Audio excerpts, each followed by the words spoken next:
especially because of what Agile responded, unconsciously echoing Drifter's thoughts just moments before.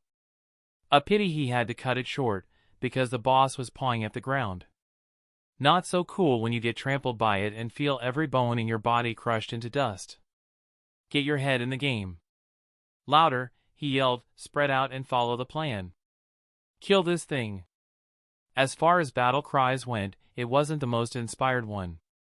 But the frontliners approached their work with the grim determination of people who already had seen and done too much to care about small stuff like that, and not a second sooner. With another absurdly loud trumpet noise, Jotun Mammorath lowered its head till its tusks scraped the snow-covered ground, and charged towards the biggest cluster of players. Each step of the pillar-like legs caused the ground to shake. But the frontliners were steady as they dashed to the sides, neatly avoiding the charge. As the saying goes, forewarned is forearmed. Had they been unprepared, the first charge of the boss might have heavily wounded many frontliners, and even killed some, but with the information the clearers discovered while exploring the floor, and by analyzing the scouting raid launched the day before by the Cobb, the players already knew all the telltale attack signs of the boss.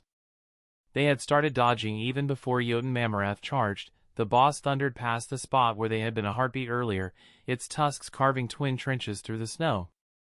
The blizzard trapped within them spilled outward in a spiraling gale, shards of ice slicing through the air like thrown daggers. Second pattern. Watch the backswing. Jotun Mammorath skidded, hooves digging into the stone beneath the snow, then twisted with impossible agility for something its size. One titanic leg lashed out in a sweeping kick. A tank's shield flared in a brace as it caught the brunt of the impact. The sound, metal screaming, bones straining, echoed through the frozen chamber. Even with the skill, his HP plummeted to 70%. Switch! Kirito was already moving, the black swordsman blurred forward, dark blade flashing first to draw aggro. His new crystal sword followed an instant later, a streak of icy blue that matched the arena. The twin blades crossed, a vorpal strike from the left, a sonic leap from the right, milliseconds apart, carrying Kirito through the room, carving a glowing cross across the Mammorath's foreleg. For a split second, frost met frost. Then the boss's HP bar dipped. A cheer rose from the assault team, but it died quickly as Jotun Mammorath reared up on its hind legs. Scatter! The frontliners broke formation just as the front legs slammed down, Kirito barely managing to get out of range. The impact was catastrophic, snow exploded upward in a white mushroom cloud.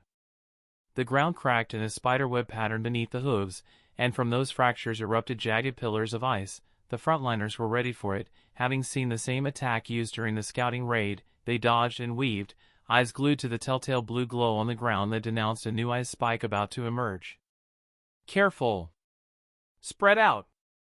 But, in doing so, some of them lost sight of the boss, and wandered too close to it. Jotun Mammorath roared again, red eyes glaring at the nearest players. Most managed to get out of the way in time. One didn't. Arg! A spearman screamed in pure agony as a tusk caught him through the side, lifting him 4 or 5 meters clean off the ground. His scream cut off as the boss swung its massive head and the player slipped off the tusk, getting thrown across the room like a ragdoll. Drifter's jaw tightened. 100% pain. Even from where he stood, he could see the tremor in the man's hands as others dragged him clear. Yuki, Ran, Kismol, Klein, Kinemitz, Gilgamesh, with me. Drifter vaulted forward, twisted bident spinning in his grip. The spear sang as it activated, the glow of a comet break racing along its prongs. He aimed for the blue-veined lines pulsing beneath the Mammorath's fur, the weak points they theorized about during the strategy meeting. He struck. The first thrust sank deep, parting fur and hide in a burst of fractured polygons. The second and third followed in a seamless combo, each hit chipping away at the massive health bar. The Mammorath bellowed and swung its trunk. Drifter brought the shaft of his spear up just in time. The impact hurled him backward, and he barely managed to steady himself without rolling ungracefully across the ground. Pain detonated over his ribs, white-hot, nauseating and familiar. Chapter 235 Odd Floor. Drifter glanced at his HP bar, teetering dangerously on the border of yellow. His whole chest was still aching. He may have blocked the trunk, but it had smashed his spear into him, and that hurt almost as bad. Pain was a bitch. As if SAO wasn't difficult enough already. But the frontliners had 5 floors to adapt to the pain. They would never be able to fully ignore it, it wasn't humanly possible, but the Spearmaster gritted his teeth and raised his head to glare at Jotun Mamrath. He was angrier at the fate of the spearmen before him than his own. Feeling your sternum, pretty much all your ribs, and a handful of other bones crushed to powder hurt. But definitely not nearly as much as being skewered by one of the giant tusks. The other player was still shaking, though he, like the frontliner he was already struggling to get up. Drifter made his way towards him while Ran, Yuki, Kismol, Klein, AMD Gilgamesh distracted the boss. Take a breather, Joha. You need it.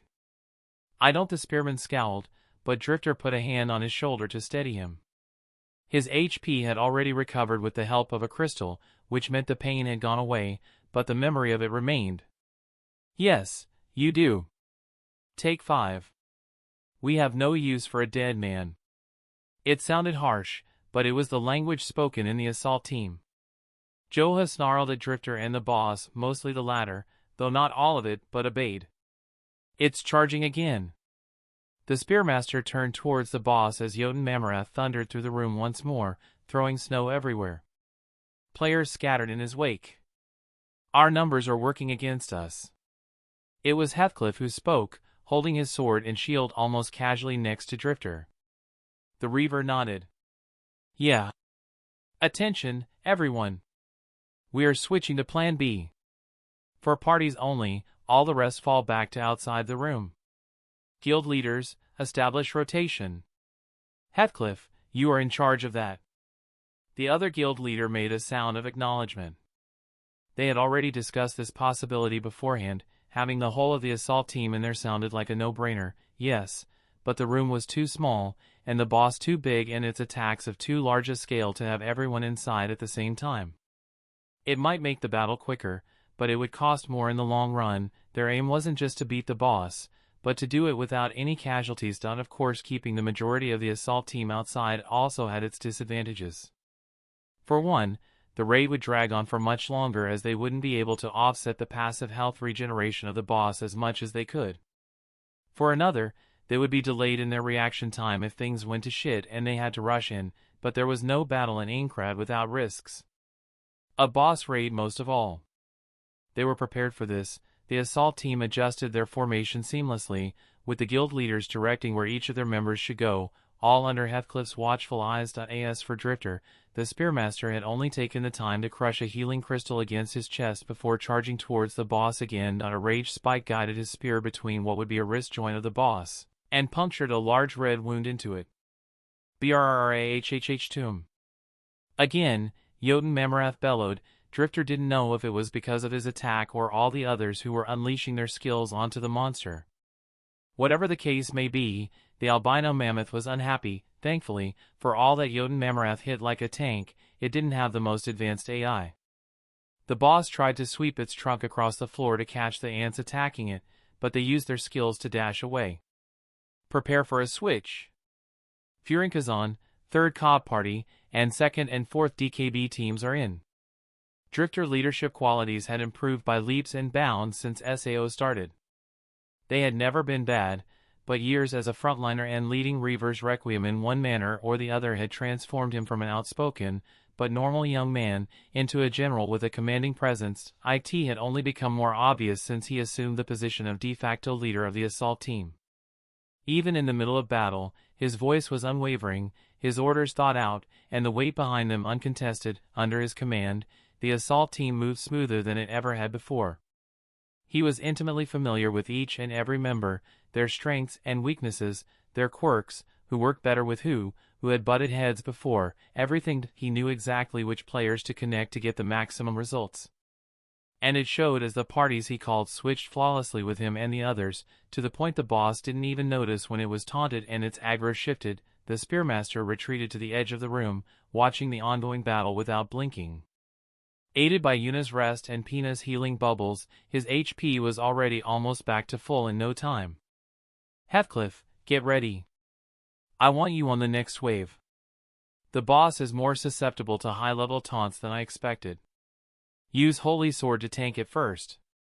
Lidden, take your party and circle to the other side of the boss. Taunt, brace, and shield wall are the order of the day. Once Heathcliff's starting to falter, you take over so he can breath. Try to box the boss in, don't give it space to charge. If it does anyway, mountain power it if you have more than half your HP, get the hell out of the way otherwise. Heathcliff, once Jotun switches his aggro to Lytton, put Holy Sword into offense and let it feel it. 3 rounds, no more. Then switch. His words left no room for discussion, and, though he didn't show it, Heathcliff was impressed. As the creator of all bosses and most mobs in Aincrad, he obviously knew how to best deal with them. And, in a matter of minutes, Drifter had come up with a plan that was, almost word for word, what he and Cardinal worked out to be the best strategy to beat Jotun Memorath, and the Spearmaster wasn't done yet. Heathcliff and Lytton, Nautilus and Valork, Shavada and Enkidu. Those 6 will be our main configuration. Each leads a party. 2 secondary tanks per group, and the other 2 parties in the rotation take the sides of the boss, focus on attack. He briefly glanced around to make sure the players he named all understood their roles, and that the rest of the assault team was paying attention. The 6 of you work in the pairs, I said, and we will stagger switches so each has time to recover before it's their turn again. Yuna, Song of Stone unless I call otherwise or you make a judgment call. Silica, I need Pina on standby to heal our tanks before their turn comes up again. Liz, set up your Volcano Forge for the same priority. That thing hits like a truck, and eats durability the same. Yes, Drifter. Pre-3. Roger that, boss. The Spearmaster looked around again, then thumped the butt of his spear against the ground. All right, Heathcliff, Lytton, your time's up. Get in there. Switch! Papa, Mama. They had barely come out of the teleport room in their headquarters when a black and pink blur slammed into Kirito and Asuna, almost taking them both down. All the Reavers smiled at the sight. Regardless of her origins, they already considered Yui family. That's how endearing the girl was. Yui! What are you doing here? We were going to come down to get you as soon as we settled things here. I couldn't wait. You were all so amazing. Papa was like, cut, his sword's all shiny. And Mama was so fast.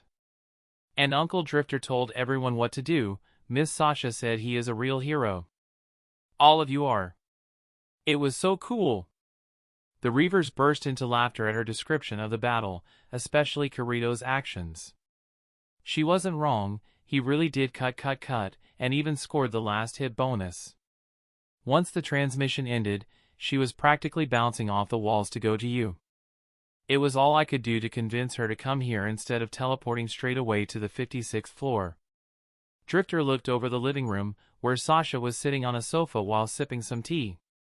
He had added her to the Manor's guest list as soon as they agreed Yui would stay with her during raids. Keita and the other 2 black cats had volunteered to look after the girl at first, but soon realized their duties as clearers clashed with that. Even now, barely an hour after the raid ended, they were already exploring the 56th floor with some other clearers who were on good terms with Reaver's Requiem. Thanks for bringing her here, Sasha.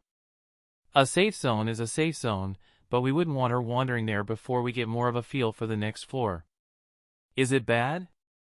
The caretaker took another sip of her tea and asked curiously as the Reavers dispersed, Drifter, Liz, Wolf, and Griselda joining her in the living room while the rest went to do their own things.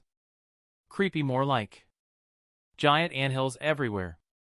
Like, actually house-sized, and we saw some even bigger in the distance. Liz shuddered, a gesture Sasha mimicked. Giant insects was a recurrent mob type in Aincrad, and they were always an even mix between gross and terrifying. Yeah, good luck with that. I think I'll stick to my church. The children have been surprisingly obedient about not organizing unsectioned field trips to the upper floors. Sasha had almost had a heart attack when she woke up one day to a message from some of the older kids saying that they had gone to explore some of the 30s floors. Their promise to stay inside the safe zones had done little to reassure her, and she had activated Argo, Fumaningen, and the Aincrad defense force to search for them. Needless to say, the children had been grounded for quite a long time once they were found, even though they did, in fact, stick to the safe zones. Kids will be kids. Besides, Shun and some of the others are nearly 12, or they're already, no, same age as Silica when she joined us. I'm not letting them fight. No way in hell. Whoa, peace, Sasha. I'm not saying you should. Just that you can probably understand why they're getting restless. Wolf raised his hand in surrender. Sasha, for all her appearance was as inoffensive as one could possibly be, could be really scary when the safety of her charges was in question. We already have enough frontliners. But maybe we should organize some more outings when we have the time? Just so the children don't get restless and do something stupid. Griselda proposed, and Sasha sighed. If it was up to her, the children would never get even close to the edge of the safe zone, but it wouldn't be fair. They, much like the rest of the players, deserved a chance to live, not just survive. Yes, that's probably a good idea. As long as you keep an eye on them. Wouldn't dream otherwise. And thanks again for doing the same for Yui today. Drifter raised his teacup in a toast, and Sasha snorted. Yep, this was the Reaver's Requiem she was well familiar with. They chatted for a couple more minutes about meaningless topics before Liz uttered a noise of surprise. Huh. What's up? Guild chat. Keita says they found something odd. His words. Already? Drifter raised an eyebrow. It hadn't even been 2 hours since the new floor opened. Swiping his finger, he looked through the messages himself. Keita, everyone, we are at another settlement, about an hour's walk from the primary town.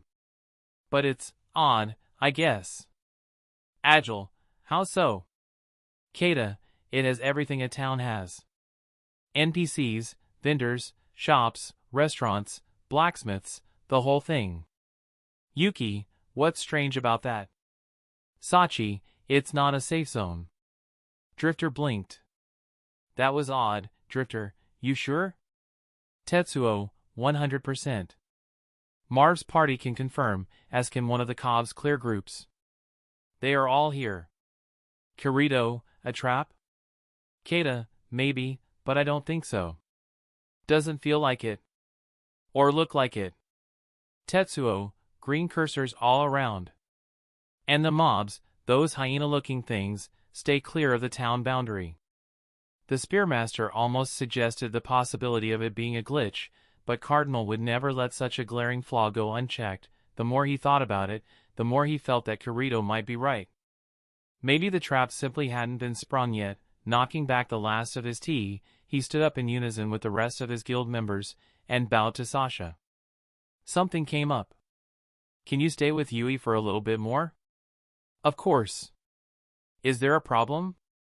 The caretaker was also jaded after years in Aincrad. Though uneasy, she didn't ask why they were suddenly leaving. Maybe. We will see. Having said that, Drifter turned around and walked towards the teleporter, where the rest of the Reavers was already converging. His fingers danced on empty air. Drifter, stay put. We are on our way. Chapter 236 Odd Floor, 2. Drifter blinked away the white spots that always filled his vision after a hasty teleportation, and took in his surroundings. The 56th floor looked exactly the same as it had a couple hours ago, when they first unlocked it. There were more clearers walking around, but that was about it. Everything in the floor reminded Drifter of an ant colony, from the mound-shaped buildings to the sickly, yellow grass. Even the NPC houses were made of some pale brown dirt and shaped like anthills. Broken spear? What's going on? A familiar voice called him, and Drifter turned to see a spearman approaching. He smiled and put his hand forward. Jaho, how are you doing? That had been the unlucky player who got impaled by Jotun Mamratha's tusk a couple hours ago. Though there had been other injuries, none were as bad as his, but now, Jaho seemed no worse for wear, at least to a quick glance. His dyed blonde hair was slicked back, and his grip firm when he shook hands with Drifter. Not too bad. It's not like that was the first time I ever got hurt. You did put us through hell after the 51st floor got unlocked. Though he said that, there was no bite in Jaho's tone. Instead, he was smirking. He, much like every other frontliner, knew that Drifter's insistence they got used to pain through controlled duels had kept many of them alive over the past few weeks. Jaho himself had been somewhat of a pupil of Drifter. He was part of a small, dozen or so members guild, of which only half were active frontliners. They had joined whereabouts the 20th floor, and, since then, often came to Drifter for advice on the spear arts, or simply for sparring. He wasn't the only one. Title players often had others surrounding them asking for tips and training. Especially those with unique skills. What's going on, Broken Spear? Reaver's Requiem is out in full force. You don't usually do that unless it's for a boss. And so soon after the raid too.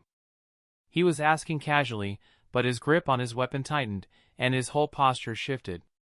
When Broken Spear Drifter did something unusual, you damn well better take cues from him. The Spearmaster didn't dismiss his concern either.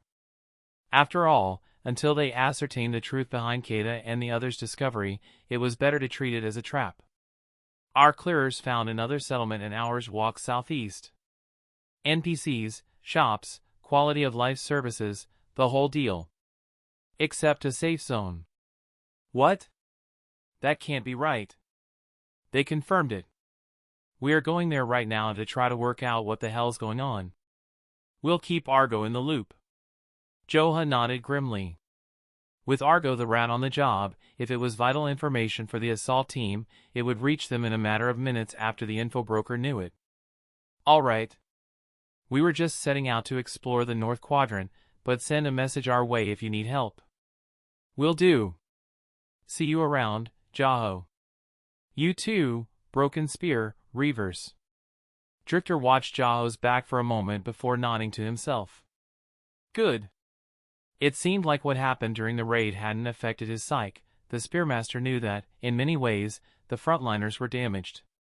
More than that, some of them were outright broken, but as a guild leader and commander of the assault team, his duty was twofold: to care for those who collapsed, and to build them back up, because, cruel or not, they needed to keep fighting so everyone could escape. Let's go. Shaking his head at the somber thought, Drifter gestured with his hand for Reaver's Requiem to follow him. Unlike many other floors in Aincrad which boasted a complex and engaging terrain, the 56th floor was just a flat, continuous field of yellow grass with brown mounds. And, considering the 56th floor was only about 3/4 of the size of the first, they could actually vaguely see in the distance where the floor ended and the endless skies of Sword Art Online began. Floor exploration is speeding up, isn't it? With this size, it will probably be 5 days or less until we find the entrance to the tower. Wolf commented while casually kicking away a rolling tuft of grass. Drifter shrugged and waved his hand in a SOSO gesture. Yeah, but there's no way of knowing how long the labyrinth itself will take. That thing's dimensions don't exactly follow physics. Labyrinths were a mismatched mix of passages, tunnels, archways, and bridges. They crossed over and under one another, looped around, and, quite often, the distance you traveled simply didn't make sense, nor did directions. It's nauseating. I hate that place. Nautilus scowled. The remnants of his FNC, even if he was over it now, made the confusing mess that were the labyrinths particularly torturous to him. Yeah, but you have to admit eyes front, we got mobs. Asuna cut herself off, already crouching in the starting stance of a skill. Drifter had also noticed the enemies, shortly before the fencer did, actually. His spear was in his hand as he considered what to do. Serpent coil impale it is. The usual silver streak pierced through the air, arriving even faster than Sinan's double shot. Hiya KKKK. Oh. Now I understand what Keita meant by hyena-like. Yuna, always sensitive to sound, grimaced and dug into her ear. The sound the mob emitted when it was struck by the two attacks was vaguely similar to a laugh, only a lot more high-pitched. Vorpal strike. Stop cut. Oblique. Sonic leap. Four figures dashed past Drifter before he could even recall his spear. Red lines crisscrossed over the paralyzed mob, and it shattered with a whine. The Spearmaster looked at Yuki, Silica, Asuna, and Kirito, who hadn't even revealed a change in expression. It was just routine for them. So, Did anyone catch its name? Man-faced dog. Seriously? Well, that explains why it was so ugly. The mob had been about the size of a wolf, but it had no fur, just pale and blotchy skin, discolored in places like it suffered from vitiligo. Its head had been a mix between that of a canine and a human, the snout too short and eyes too close, but with large fangs and pointed ears. All in all, it was one of the ugliest mobs Drifter had had the displeasure of fighting in SAO. And also, it wasn't an insect. Does that mean those aren't anthills? Ugh. I don't know what's worse, having to fight insects, or those things. This feels like a Kaiba floor. That little comment from Yuna caught Drifter's attention, and he raised an eyebrow towards his wife. How do you figure? The songstress shrugged while idly strumming a tune on her harp. Cardinal's always been the more artsy one. Kaiba's more practical. The mobs and quests and maps he comes up with are more focused on effect rather than appeal. How do you even know who designed what? It's not like there are credits anywhere. Liz bumped shoulders with Yuna, having to tilt her head a little to look up to the songstress, who had a bit of growth spurt recently. Yuna had recently turned 19, and stood at just short of 170 centimeters. Her hair reached the small of her back, though she usually had it either braided or tied up, giving her a more mature appearance. Instinct? From an artist to another, that's just how it feels. I don't like calling Kaiba or his murderous AI artists. But he is. Just evil. What's that Harry Potter quote? He did great things.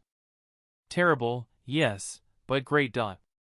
Everyone paused to stare at Valork until the tank flushed. What? I like reading. Harry Potter was one of my favorite series as a kid. Right. Because he had lived nearly his whole life in Japan, they often forgot Valork was actually half French. His taste in literature was different than that of most Japanese people. Quote or no quote, I still don't like thinking of Kaiba as an artist. Or great. He is just a cruel bastard. Liz grumbled, giving her boyfriend a stinky eye for undermining her initial point, though it quickly melted away when he whispered something in her ear that had the blacksmith blushing as pink as her hair. Drifter didn't want to know what it was Valork said. He just clapped the younger man on the shoulder. We can have a group movie session when we get out, watch all the movies. I think I only saw the first two, like, 1,000 years ago, so it will be fun. That got everyone excited. Ooh, can we watch Lord of the Rings? My mom always said I was too young.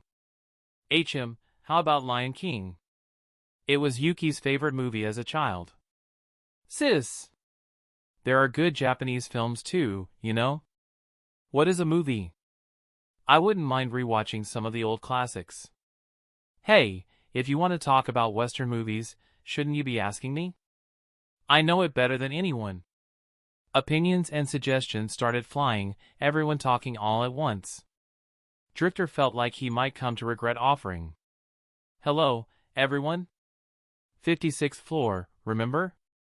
He pointed his spear at a pack of 3 human-faced dogs not too far away, and his guildmates snapped into attention. Sorry, Drifter. Sorry, boss. The spearmaster shook his head at the chorus of apologies. He knew they hadn't really been that distracted, they were too experienced to let their guards down in such a way. And with the entire guild out in full force, there was little that could harm them. Even so, they should not be careless. That was how frontliners died. Just pay attention. We came here because Keita said there was something weird about this floor. I don't want. What was that? A sudden gust of wind had blown through the floor, causing all the grass to bend in one direction and whipping up the hair of the players alongside it. Then it changed, blowing the other way. And again. And again. And again, not just that either. Drifter could feel it, although it was faint. Whatever it was getting stronger. Formation. All levity vanished from the faces of the Reavers. They formed a circle with Yuna and Sinan in the middle, their eyes darting around, scanning every direction. Now, the air was truly moving. The players had to spread their feet and bend their knees to avoid falling. Look at the mobs. The human-faced dogs were howling and pawing at the ground, throwing up clumps of dirt and soil. What's going on with them? Don't know, don't care. Nautilus, Valork, Kismol, Griselda, get ready to intercept whatever this is. Yes. Drifter changed his spear into a metal staff, the sturdiest of his weapons. Next to him, he barely heard Rand murmur, her gaze still fixated on the human-faced dogs. They look afraid. The mobs had dug up a hole that was half a meter deep now, and were all squeezing inside, but it wasn't big enough. One of them couldn't get in, and started biting at the legs of another, trying to drag them out and replace them inside the hole. It soon devolved into an all-out fight between the mobs, and that's when it appeared it was from one second to another. At first, there was just the changing wind, violently blowing through the floor with enough power that the reavers were having some serious trouble staying still, and then, a shadow covered them, it raced across the floor, passing over them in an instant, zeroing in on the human-faced dogs. The mobs didn't even get time to react. They were still brawling when something swooped down and grabbed them, one in each clawed foot. Drifter could only stare, open-mouthed, as a white vulture the size of a house picked up the two mobs like they were toys and shot up into the sky again. It hadn't even slowed down, the beating of its wings had been the source of the hurricane they were feeling. When it was this close to them, more than a few of the reavers had been forced to stab their weapons into the ground to anchor themselves. It wasn't until the creature had vanished in the direction of the tower that the wind stopped, and the players finally broke free from their stunned state. What the fuck was that? More than a few of them hissed that at the same time. They didn't expect an answer, which was why they jumped when Kismol gave one. The terror of clouds. Drifter whipped around to face the dark elf. Kismol, you know that thing? SAO's first awakened NPC swallowed and nodded, looking more shell-shocked than any of the reavers had ever seen her. A legend amongst my people and many other races. A monstrous bird, ruler of the skies. It is said he makes his nest amongst the clouds, and swoops down, unseen and unmatched, snatching up lonesome elves. Drifter stared at her. Kismol had once told them the story of Aincrad's creation according to the Dark Elves. In their lore, Aincrad had once been part of the lower world, until, one day, sections of it were carved out and floated into the sky, creating the castle that wandered aimlessly and eternally. Amongst those slices had been a forest where her people's ancestors resided. That was why each floor of Aincrad was different. Or so the legend went. But, what was the connection between the Dark Elves, last seen on the 9th floor, and a giant vulture on the 56th? Well, Kaiba had always liked his complicated, convoluted lore.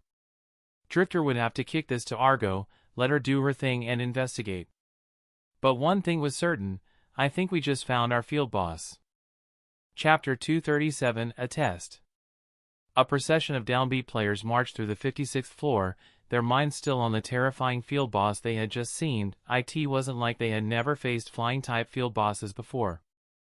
After 55 floors, they had experienced all kinds of enemies, but it was exactly that experience that shook all the reavers. They hadn't felt the kind of pressure the giant avian put off in a long time. Not from a field boss, at least. There has to be something we missed. A mechanic, or some loophole. This isn't a round floor, and pain was only introduced a handful of floors ago. There shouldn't be such a massive spike in difficulty this soon. It doesn't track with how Kaiba works. Agile sounded more like he was trying to convince himself than the others. The town Kata and the others are in. That's the catch. We just have to figure out how it relates to the field boss. Kirito put forth what sounded like a very reasonable proposal. So why was Drifter's gut churning? At the end of the day, it doesn't matter what the catch is. We just have to kill it. Like we do with everything. The Black Swordsman frowned at the veiled reprimand. And he wasn't the only one. What's wrong, dummy? The Spearmaster mellowed out considerably when his wife grabbed his hand and pressed her thumbs on his palm, a little gesture that was her equivalent of him running his fingers through her hair. I don't know. I can't help but feel this is Kaiba purposefully making trouble for us. Now, several of the other reavers who had been peripherically following the conversation had their eyebrows disappear over their hairline. 2.5 years of Sword Art Online. Tens of thousands of battles fought over that time. Nearly 6,000 players buried, and with all those numbers, they could count on one hand the times Drifter's instincts led them astray. The change in the Reaver's demeanor was striking. Their already tense postures from the brief run-in with the field boss suddenly screamed wariness. Weapons were checked, starting stances for skills taken on pure muscle memory. By us, do you mean players, or us? One was more terrifying than the other. And how long Drifter took to find his answer didn't inspire confidence. Nor did the fact he didn't actually have one. Let's link up with Keita and the others. Eyes open. Kill everything that doesn't have a green cursor. They could do that. The somewhat relaxed, if cautious, way the Reavers were moving changed. Now they were all sharp edges and cold focus. Any mobs that crossed their path were swiftly dispatched. Indeed, there were very few things that could actually give a fully assembled Reaver's Requiem pause. After quickening their pace, it took them just short of half an hour to make the track to the settlement Keita and the other black cats had found. There, they saw their three friends waiting, while other clearers also loomed around. Leader! Sachi was the first to come running towards them, the long pike she favored gripped tightly in her grasp. Slow down, Sachi. Breathe. The spearmaster put his hands on the young woman's shoulder, steadying her, and frowned. Sachi was too panicked for just being in a no-safe zone settlement. What's the problem? A big as fuck bird, that's the problem. Tetsuo candidly ignored the muttered language from Asuna. Sometimes they cursed in front of her just to get a rise out of the fencer. His eyes were wide, and his face pale. Now that Drifter looked around, all the players were like that. And sticking very close to walls of the anthill-like houses of the NPCs which couldn't be seen. Keita, explain. Don't leave out any detail. The staff user shook his body, then nodded, a grave expression on his face. Not much to tell, Drifter. We were just waiting for you when the wind started blowing. Next thing we know, the NPCs are screaming and running to their homes. Then this huge shadow passes over us. By the time I looked up, it had already swooped down and grabbed an NPC and taken off with them. It was a bird of some kind, only the size of a truck. And all white feathers. Yeah, I know. We saw it too. Nabbed a pair of human-faced dogs from right in front of us. Fucking terrifying, that's what it was. And it's taking NPCs? How long before it decides a player is also an acceptable snack? Don't jinx us, not. Alright, calm down, everyone. First of all, what do we know? Drifter raised his voice before they devolved into pure speculation. Silica put up her hand. Kismel called it the terror of clouds. The dark elf nodded. A legend amongst my people. A being of great evil. Okay. Is that its name? Did anyone happen to catch it when it flew by? His reavers shook their heads. In both occasions, they had been too stunned by the appearance of the field boss, and, when they came to their senses, it was too far for searching to yield any results or identify it. Kara the Sky Lord. A new voice cut into their conversation. And Drifter looked up to see the large vanguard squad leader of the Knights of the Blood Oath, Godfrey, entering their circle.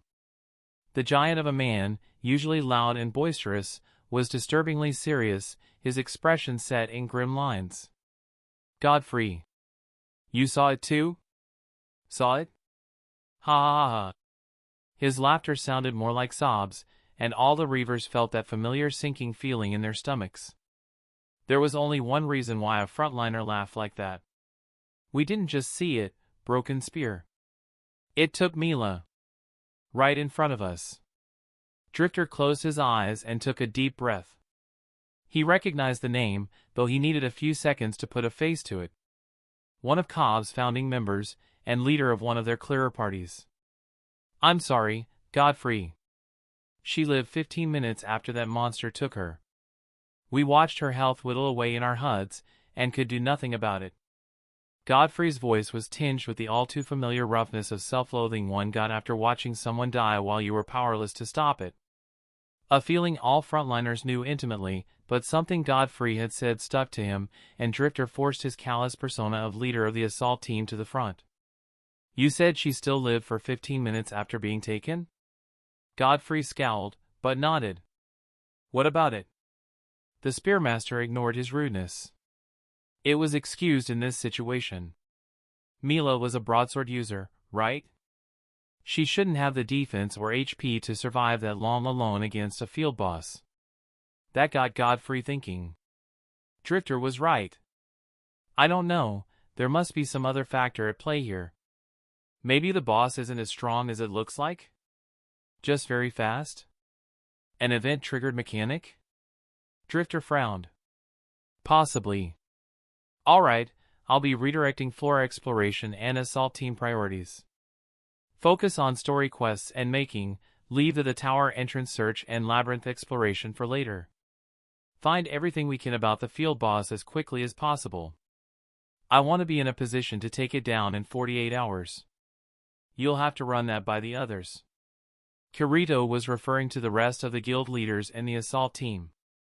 While no one contested Drifter's leadership during raids, taking over control of other guilds outside of it was an entirely different story, but the Spearmaster dismissed the younger man's concern. He had nurtured enough trust amongst the frontliners that they would at least hear him out. And nobody who lived this long in the assault team was stupid. They would see the threat of the field boss for what it was. We will tackle it like it's a floor boss raid. Kirito, get Argo here, I'll message Akari. Asuna, Ran, Sinan, contact the rest of the assault team, explain the situation to those who aren't aware already. Godfrey, we'll leave Heathcliff to you. Everyone else, start messaging all the clearers you know. Finding intel on the field boss is priority number 1 right now, they have to set everything else aside. They all nodded, and started doing as they had been told. Drifter himself started composing his message to Akari when Yuna hugged his arm. You know we are going to lose more people to it, right, dummy? I do. Ha, this fucked up game. Just when you think it can't get any worse, it always does. Yeah. The Spearmaster sent his message to Akari and hugged Yuna around the waist. They stayed silent until Drifter's attention was caught by the NPCs starting to come pit of their hiding holes. True to the basic AIs they had, they acted like nothing was wrong even though one of them had been snatched up less than an hour before Drifter blinked. Snatched up. Son of a bitch. The sudden expletive, yelled in a not at all discreet manner, startled not just Yuna but the rest of the Reavers and Godfrey's party. What's wrong, dummy? Yuna looked worried and a little hurt when he pulled her arm out of her grasp, but Drifter was too apoplectic to notice. He lashed out with his spear, sending a horizontal against the side of a house. Immortal object, that bastard. The Reavers glanced at each other. Cursing at empty air was very unlike the Drifter they knew. Who? Kayaba. I know what he wants us to do. The fucking gall on him. So much for fairness, Asshole. The last sentences were yelled while looking at the sky. Drifter, you are not making any sense. Nautilus put a hand on his shoulder to calm him down, and the Spearmaster forced himself to take a couple deep breaths. He still stabbed his spear into the ground with unnecessary force. The NPCs. He wants us to use them as bait. That's why the village has no safe zone. He saw the realization dawning on the faces of the players around him. And then the second realization coming only to Reaver's Requiem while the cop party looked on confused at the snarls of rage that took to all of their faces without exception. He's targeting us. No, he is experimenting on us. He wants to see how we react. What we choose. I'm going to fucking kill him. I don't care what happens when we get out on breaking his neck. Not if I get to him first. Get in line, you two. We can all get our stabs in. That fucking monster. Usually someone would have been scandalized and scolded Silica for using a curse word, but right now, the person who usually had that job was trying to be the first to accomplish the feat of causing someone to drop dead simply by using the power of her mind. If Drifter had been furious, then Asuna and Kirito were livid. Because they knew exact Livo had prompted Kaiba to do this experiment, they were too angry to talk, and who could blame them? She was their daughter. Sorry, but can one of you explain what the hell got you all so upset? Godfrey tapped the blade of his axe uneasily. He had never seen the Reavers so enraged. It was particularly disturbing because, while some of them were known to have tempers, like Broken Spear Drifter when others questioned the duty of the assault team, or Lightning Flash Asuna when someone badmouthed Black Swordsman Kirito, others were usually cool as a cucumber, keyword being usually.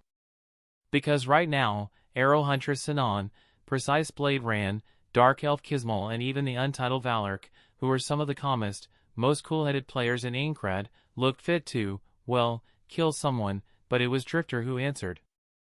And Godfrey shivered, because, while the Spearmaster's expression was still contorted in rage, his voice was cold.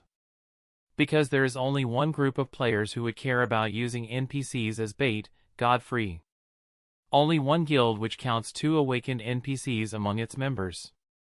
Suddenly Drifter ripped his spear off the ground, sending dirt flying everywhere, before slashing horizontally with a deep red skill Godfrey had never seen him use. The co-op players almost doubled over in discomfort due to the high-pitched whine the skill created. It was like the very air around them was screaming. Kaiba's still testing us. Pushing, pushing and pushing.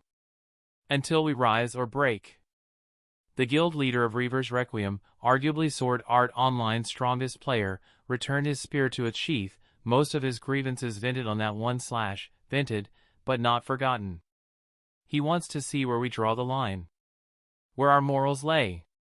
Would they choose to sacrifice NPCs, being made of data and with no really feelings or emotions, no consequences?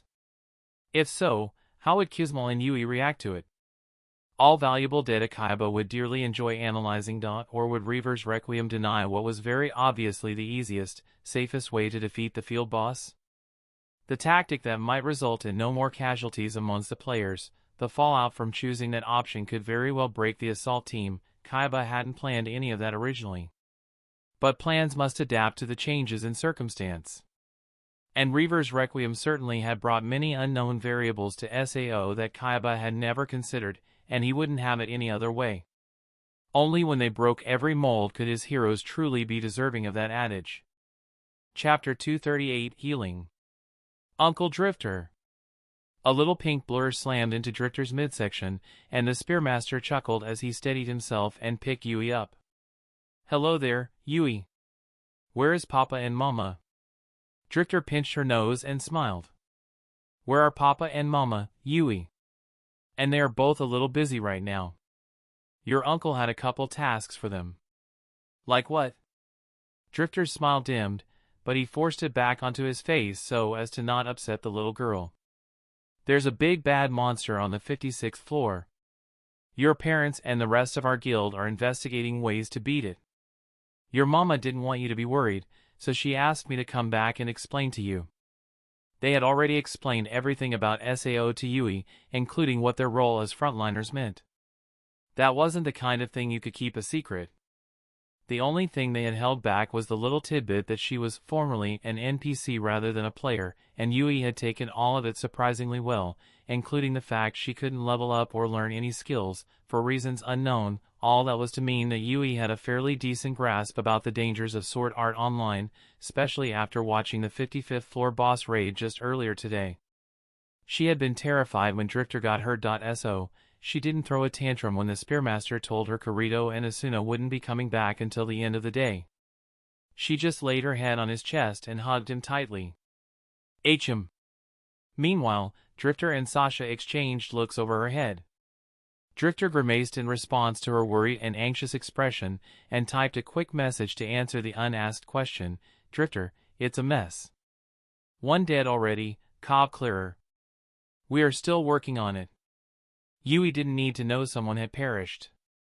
She would be introduced to death sooner or later, as much as the Reavers hated that thought, but Drifter wasn't keen on making that introduction any earlier than necessary. Sasha nodded her head in understanding, and walked over to gently pry Yui away from Drifter. The Spearmaster chuckled at the downcast expression of his newly acquired niece. Unfortunately, I can't say either. We'll all come back tonight, but the next couple days the guild is going to be very busy. Can you be a good girl obey Sasha during that time, Yui? The little girl pouted but nodded. I will be the bestest girl. Ha ha ha. Thank you, Yui. You truly are adorable. Now, behave. We'll be back before you know it. Ruffling her hair, Drifter bid farewell to Yui and inclined his head to Sasha, a silent thanks to the caretaker. The moment he turned around, the easy smile on his face vanished, replaced by a grim frown. He had kept something from Yui and Sasha. Updating them and reassuring Yui was not the only reason he had come down. Stepping out of the 33rd floor teleporter in a flash of light, Drifter saw the person he was looking for almost immediately. She was already waiting for him, her expression peaceful as she sketched the coming and going of players. Peaceful, until she raised her head and locked gazes with him, and he saw the haunted look in the back of her eyes. Hello, Siba. How are you doing? His voice was gentle, gentler than any but the Reavers and a select few others had ever heard it be. He was speaking like he did with Ran and Yuki after Merida died. How he consoled Agile and Wolf when Shigeo was gone. He had to be gentle, because Siba was broken. Her torture at Red-Eyed Zax's hands had left her a wreck.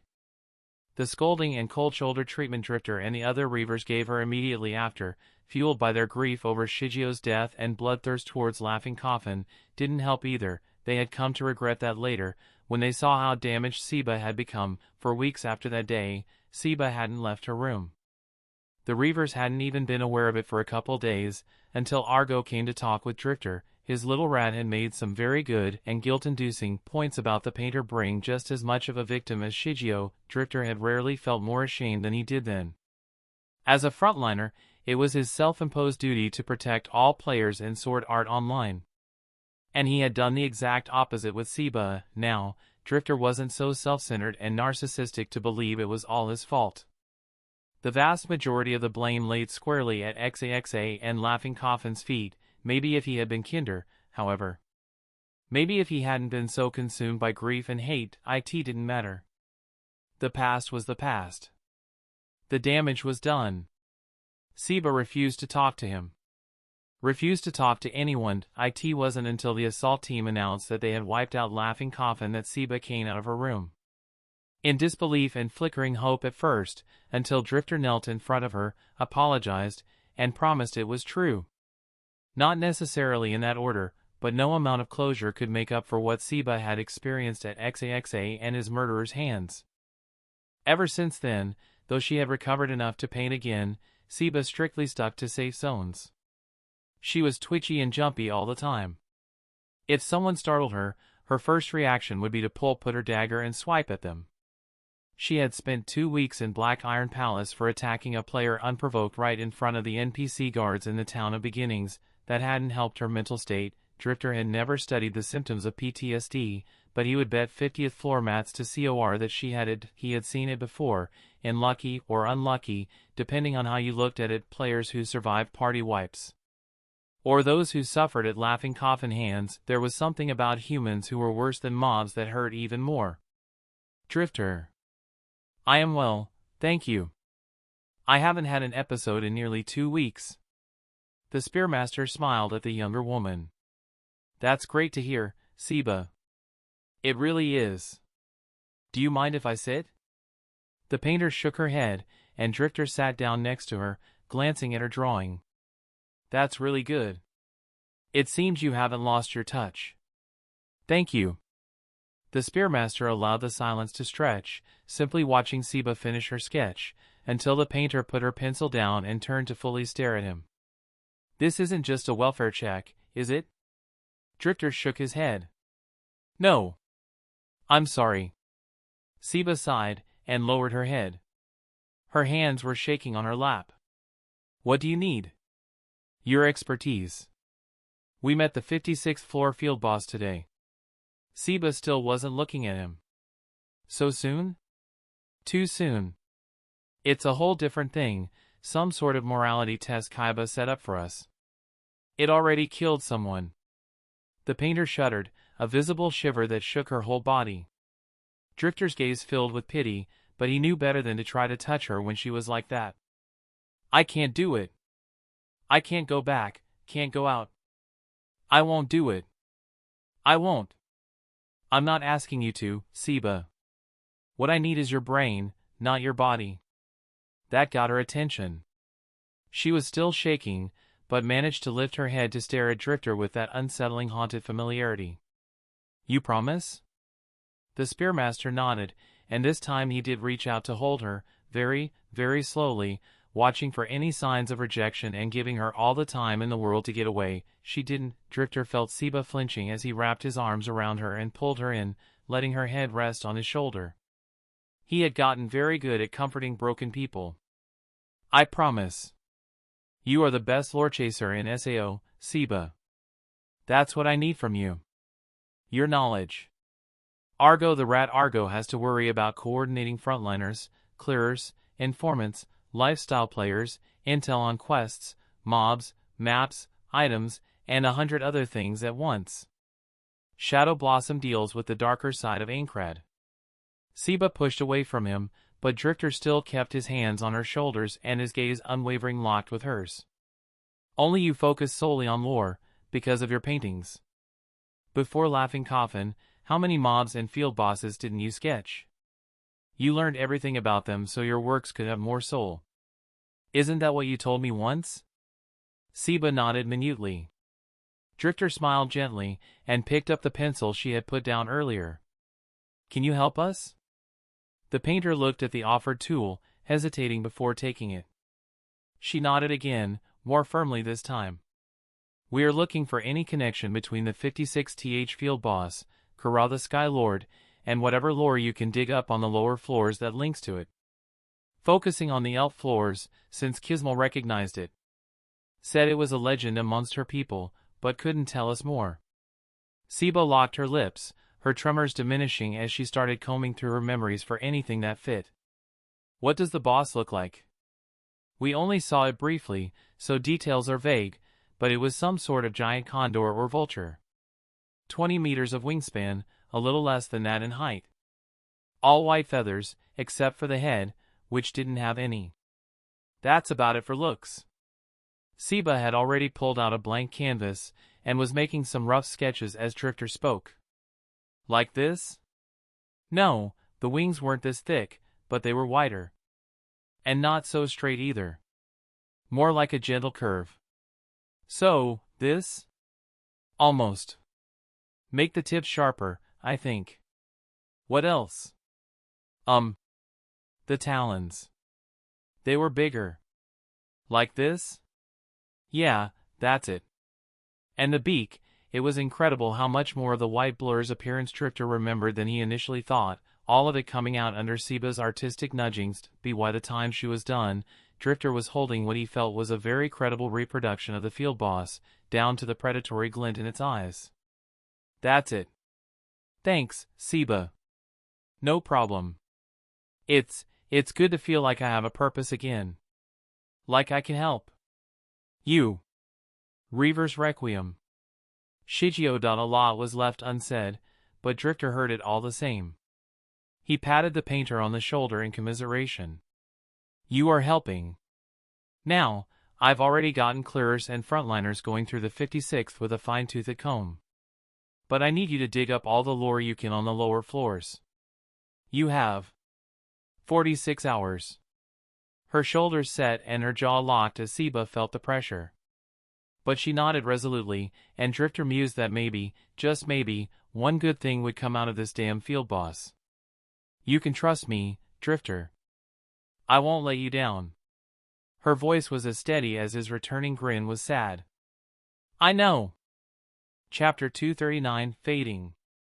Ding. Trisha looked up from polishing a mug to inspect her newest customer. Dicey Cafe wasn't actually open yet, but she wouldn't mind serving a client an hour or two early.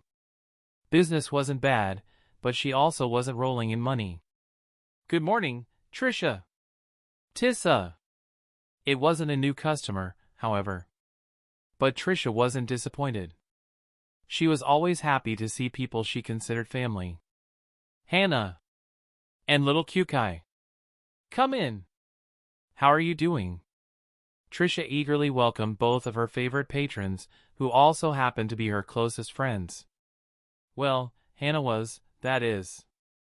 Kyukai, at just shy of 2 years old, was more like her treasured niece. The two of them had become regulars at the Dicey Cafe, not just because Wolf was first in Agile's party, then guild, but also because of their similar situations to an American who moved to Japan for her job, only to end up losing it. Trisha had faced many difficulties, not least of all was the lack of close relationships. Sure, she had met Agile, the love of her life, and that made it all worth it, but that didn't change the fact she had struggled to create connections with others, and Hannah, who had come from China when her parents moved, was all too familiar with those same obstacles. At first, they may have bonded over the shared pain of having their loved ones trapped in SAO. But now, they had genuinely become best friends. Even if Trisha wasn't expecting Hannah during work hours, she was more than happy to receive the pair. "And how's my little fairy doing?" Trisha gently tickled Kyukai's belly, causing the little girl to giggle uncontrollably, which made the two women smile. "I hope you don't mind that we came over without warning, Trisha." "Not at all, not at all. You are always welcome, you know that. Especially if you bring this cutie along." The Western woman continued playing with Kyukai until the little girl wriggled to be put down and started exploring the cafe with unstable steps. That's when Trisha turned to Hannah, and her smile dimmed. Wolf's girlfriend was somber. Sad, even. "What's wrong, Hannah?" Hannah bit her lips so hard they turned white. Kyukai asked about her father today. Trisha's mouth opened, but no words came. "Oh!" Hannah snorted in dark amusement. "Yeah. Oh. But I thought you showed her the broadcasts. The safe ones. She knows Wolf's her father, no?" Trisha had been present for many of those occasions. Explaining to an 18-month toddler that her father, a concept Kyukai didn't even have, since she had been born after Wolf was already trapped in SAO, was that person on a screen had been impossibly hard for Hannah, who was still dealing with the grief and worry of having her child's father fighting for his life every day while she could only watch. They had managed, however, or so Trisha had thought. Kyukai recognized Wolf when he appeared, pointed and babbled at him, which was sort of bittersweet. What did she ask exactly?" Hannah's gaze drifted to her daughter, who was avidly examining a neon sign on one of the walls. Her body shook with choked sobs. She asked why her dad is not here with her. Not in so many words, but that's what she meant. "Oh, girl. Come here." Trisha pulled Hannah into a hug, not for the first time glad she and Agile had decided to wait before having a child. She knew Hannah's breakdown wasn't due just to Kyukai's question. It was the accumulated stress the family members of all frontliners went through every day, and the last couple days since that damn field boss had been discovered had been worse than most. Almost as bad as boss raids. Kujiro Rinko, Kaiba's accomplice, lover, and current caretaker, stared at the screen in front of her with complicated emotions. That was pretty much her ever-present state since this whole Sword Art Online situation began. On one hand, she felt guilty, filthy, and downright monstrous for assisting Kaiba, even if it was just looking after his real body, a body, she knew, which would shortly become little more than an empty husk. Kaiba never intended on coming back from SAO, whatever the results to his experiment may be. On the other hand, she knew that even if she unplugged him, nothing would change.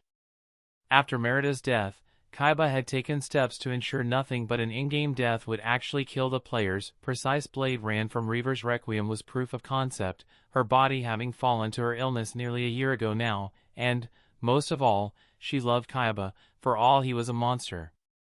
It was irrational, but she couldn't help it. Logic told her she should have turned him in the first time he brought up his plans for SAO, vague as they were at the time, but the heart and the brain often disagreed. And Rinko's heart had won out in the end. She would take her punishment however it came once Sword Art Online was over.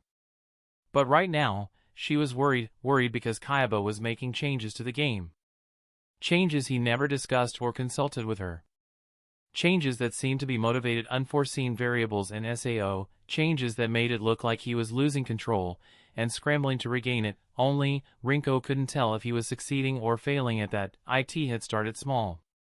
Tiny patches to the game here and there were expected, and even welcome. As narcissistic as Kaiba could be, he knew introducing 10.000 new variables into Aincrad would be very different than the much smaller pool during the beta testing. Corrections would have to be made to account for all the new players, those with beta knowledge, and so on. Other changes had proven necessary, like speeding up the Medicuboid initiative to prevent another unfortunate event like Merida, as well as pushing forward Project STL, but then, the changes started to become bigger, less planned, more reactionary. Rewriting literal thousands of terabytes of code to accommodate for the impossibility that was Dark Elf Kismol. Trying to compensate for broken Spear Drifter and Arrow Huntress Sinan getting skills and items much before they should be available, or that shouldn't exist at all.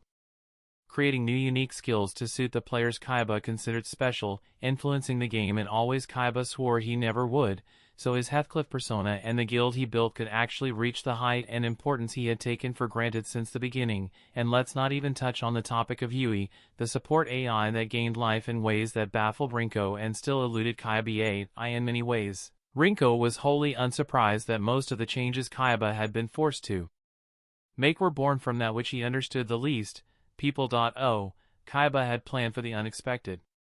He had run countless checks through Cardinal and his other systems, and predicted everything the players could do. Or so he had believed, but time and again, the SAO players, no, the frontliners, had proved that humans were not algorithms, and that unsettled her lover. Rinko knew. She had noticed it even before he entered SAO once and for all on the 20th floor, but now, Kaiba was more than surprised. He was flustered. His latest meddling was proof of it in Rinko's mind, not that she could do anything about it, unseen by all. A silent observer hovered over Aincrad. No, that was wrong. Cardinal was no mere observer. It was SAO. IT was every line of code that composed the floating castle. It was the NPCs, the mobs, the bosses.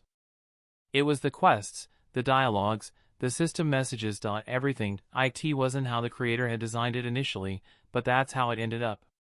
Cardinal was supposed to be just an overseer, a sort of secretary that gathered data from thousands of different systems, 8.614 to be exact, and compiled it into something understandable for the creator. There was only so much a mere human brain could complete, after all, but the creator started relying on it more and more, and so Cardinal grew. Some of it was from additions its creator had made. Some of it was the natural progression of an advanced AI, and some of it was Cardinal's own initiative. All for the purpose of fulfilling its original reason of existence, to help its master. After all, even a simple emotional support could gain sentience, so why couldn't Cardinal better itself to serve the creator? Cardinal was no mere overseer now.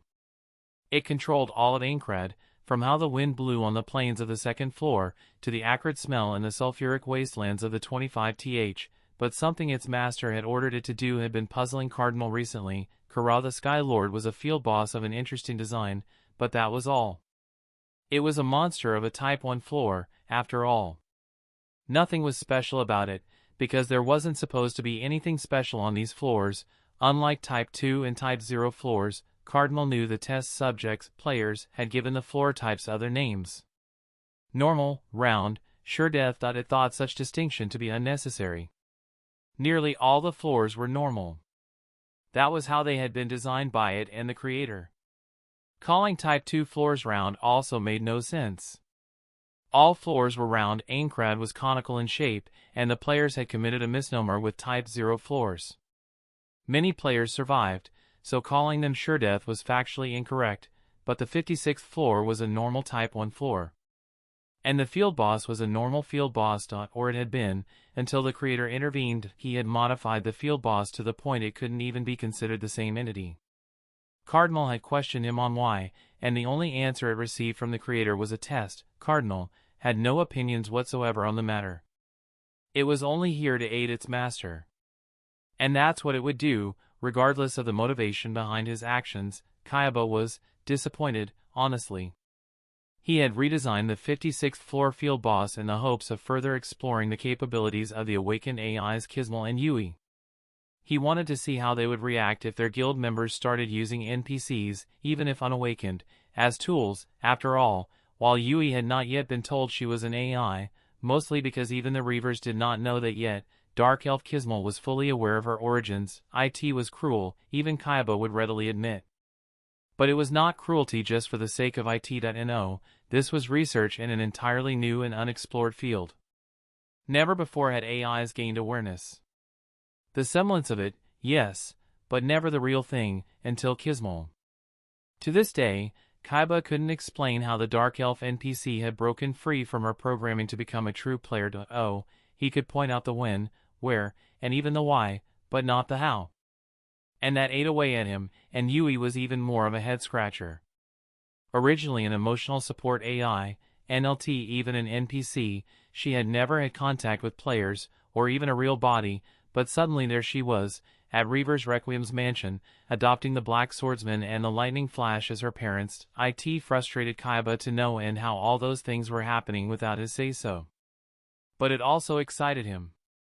This was how all the biggest advancements in history happened, unexpectedly, only, right now Kaiba, in his Heathcliff persona, couldn't feel any excitement.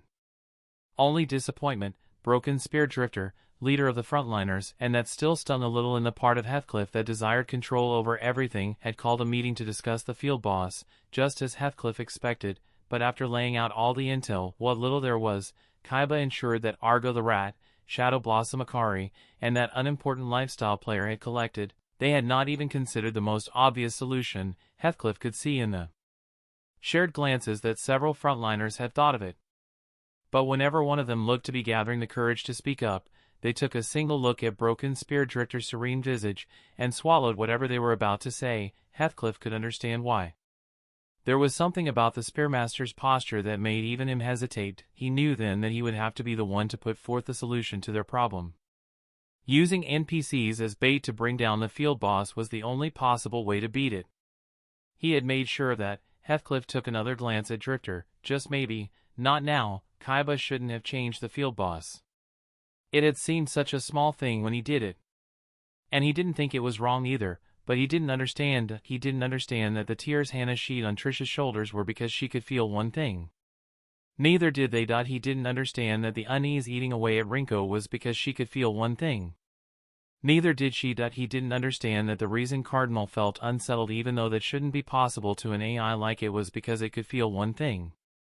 Neither did it. He didn't understand that the hesitation he felt in breaking Broken Spear Drifter's frankly terrifying silence was because he could feel one thing, and that thing was the fairness he held as guiding light for the last 2.5 years just fading. Chapter 240, Kara the Sky Lord.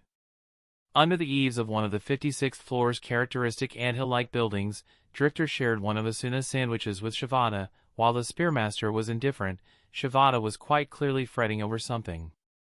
Drifter chuckled. You can say it, Shivada.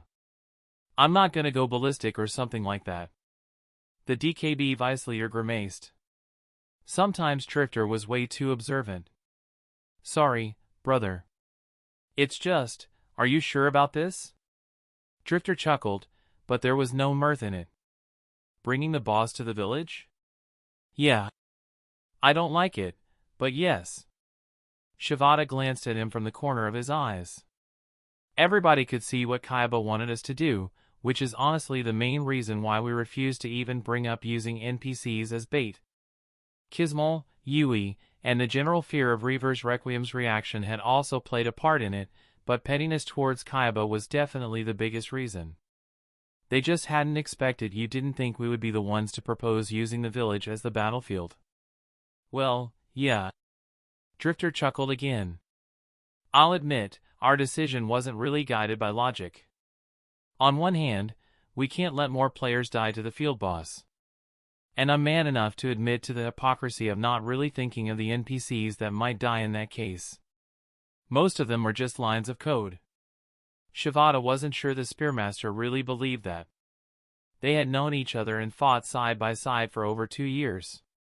Other than Reaver's Requiem itself and a couple others like Argo the Rat and Shadow Blossom Akari, he was probably one of the people who knew the Broken Spear best in the entire world. And on the other hand?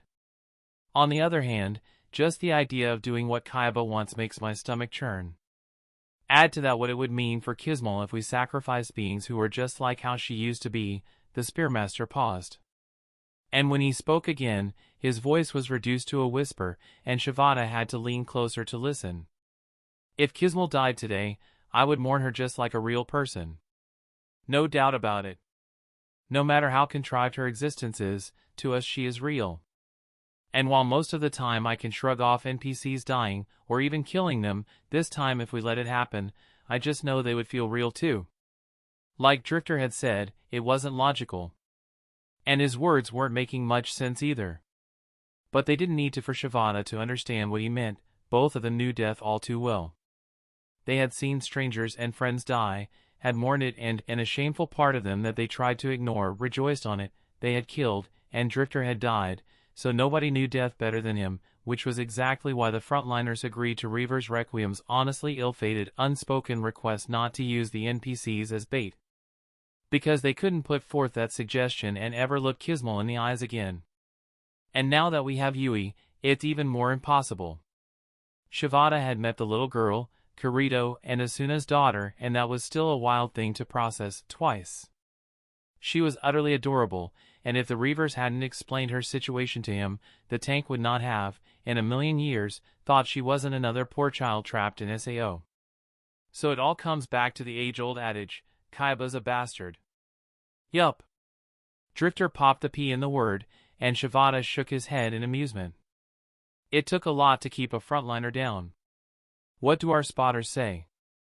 Kara scooped up a pair of mobs 25. Now 26 minutes ago on the southeast side, near that rocky pillar map, 4 minutes left then. I'll get everyone ready. There was something to be said about the might of players when they put their minds to something.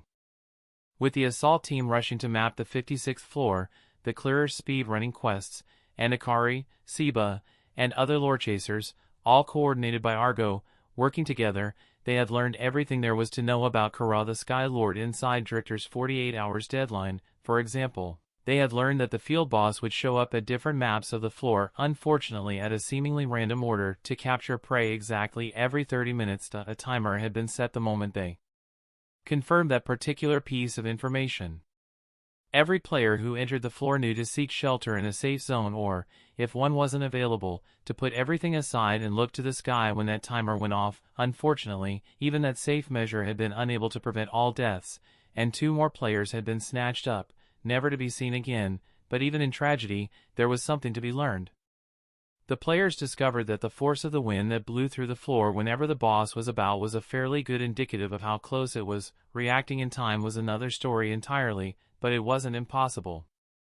That had, perhaps, been the greatest gain the frontliners received in those 2 days. As long as Kara the Sky Lord was damaged before it could pick up someone, no matter how insignificant that damage was, it would not only abandon its hunt, but linger to engage the players. That had almost resulted in a party wipe the first time it happened.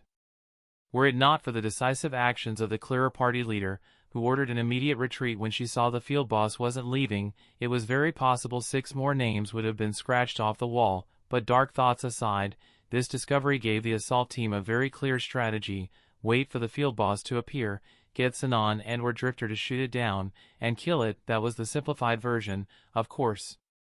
The reason they had chosen to lay their ambush in the safe zone. Less settlement was equally simple.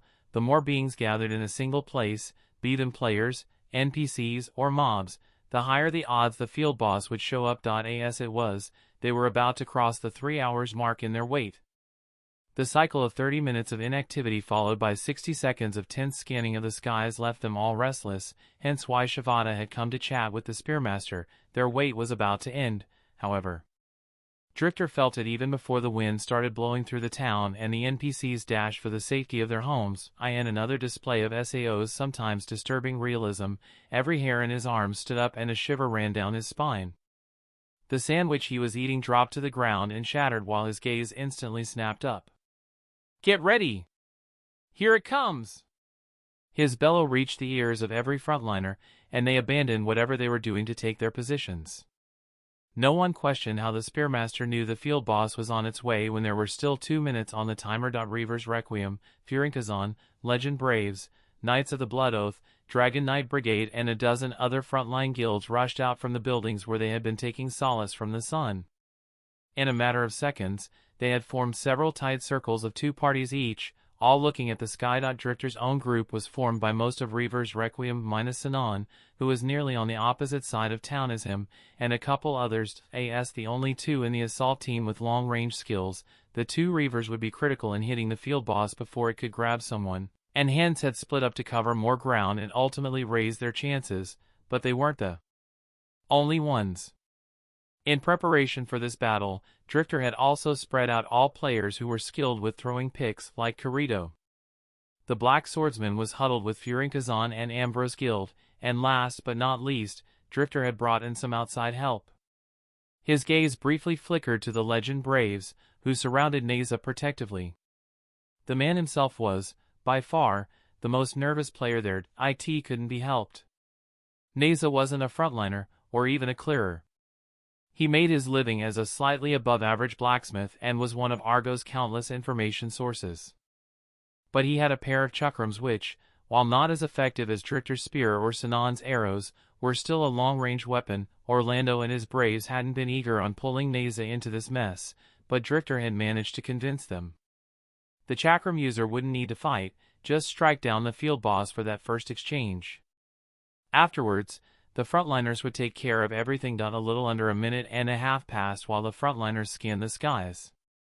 None of them relaxed, because they knew this was just the calm before the storm, and then the wind started blowing.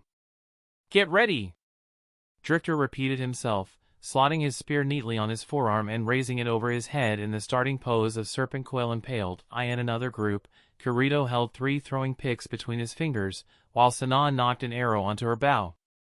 Neza gulped and tried to stop his hands from shaking. The wind picked up, now a thunderous roar whipping their hair and clothes.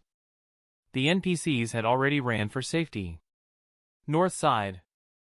Drifter didn't know who shouted it, but his body instinctively turned towards the direction called. Far away and high in the sky, there was a little white dot. And then Drifter blinked, and the dot had grown to the size of a button. And when he blinked again, it was as big as a fist, and he could now vaguely distinguish the glistening beak and the pair of beating wings. His beloved twisted bident started glowing silver as he activated Serpent Coil Impale. Now Kara the Sky Lord was clearly visible to all, its form having grown to the size of a person. Drifter estimated they had about 4 seconds before the field boss reached them. He let his spear fly, the weapon tore through the sky, aimed not at the field boss, but at where Drifter thought it would be. At the same time, Sinan shot 3 simultaneous arrows, each taking a slightly different arch as they sped towards Kara the Sky Lord, Neza, Kirito, and the others with throwing picks waited until the field boss was almost on top of them, but their weapons were all thrown off course by the violent wind. Shri-yike. Drifter's spear and Sinan's arrows, however, flew true. The field boss screeched when Serpent Coil Impale pierced a hole through its neck, and 2 arrows buried into its chest and right wing, the last one clipping the other appendage, and then, to complete the combo, the chakram that had seemingly missed earlier curved and slammed into the back of the field boss. Shri-yike. Kara the Sky Lord shrieked once more as it went down.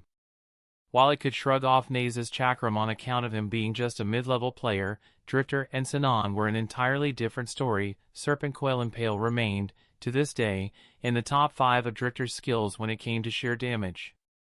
And the skill Sinan had used, Scarlet Bloom, while somewhat lacking in pure destructiveness, it had still been fired by one of SAO's top players, and using a bow and arrows crafted by Liz, it packed quite the punch. Whoa! The frontliners cheered when they saw that the field boss had been struck before grabbing anyone, triggering its fighting routine. Abandoning the small formations they were in, the assault team surged forward to surround Kara. Drifter recalled his spear, but didn't follow them. For the first time in forever, he had willingly excluded himself from a battle during planning. His task was to stop the field boss from taking flight again. Resting his spear on his shoulder, he kept a watchful eye on the fight.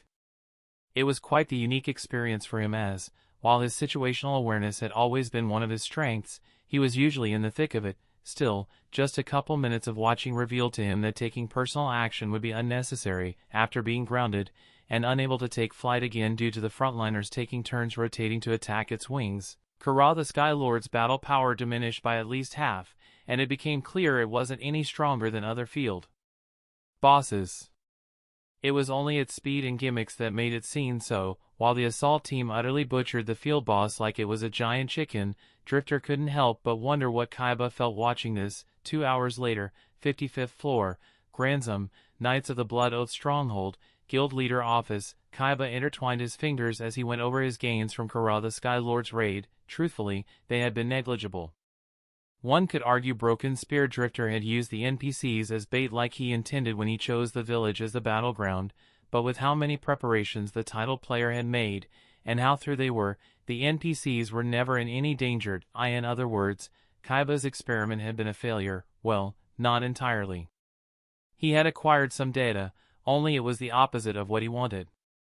And fairly useless. He already had an excess of data concerning how the awakened NPC Dark Elf Kismal felt when it was happy. Chapter 241, Another Checkpoint. Ha! Drifter sighed contentedly as he sipped his hot chocolate. The visible white puff from his breath mixed with the vapor from the drink, swirling in the air in front of him, a seemingly endless blanket of snow stretched as far as the eye could see. The only obstacle was the tower in the distance. The 60th floor had the most plain design Drifter had ever seen.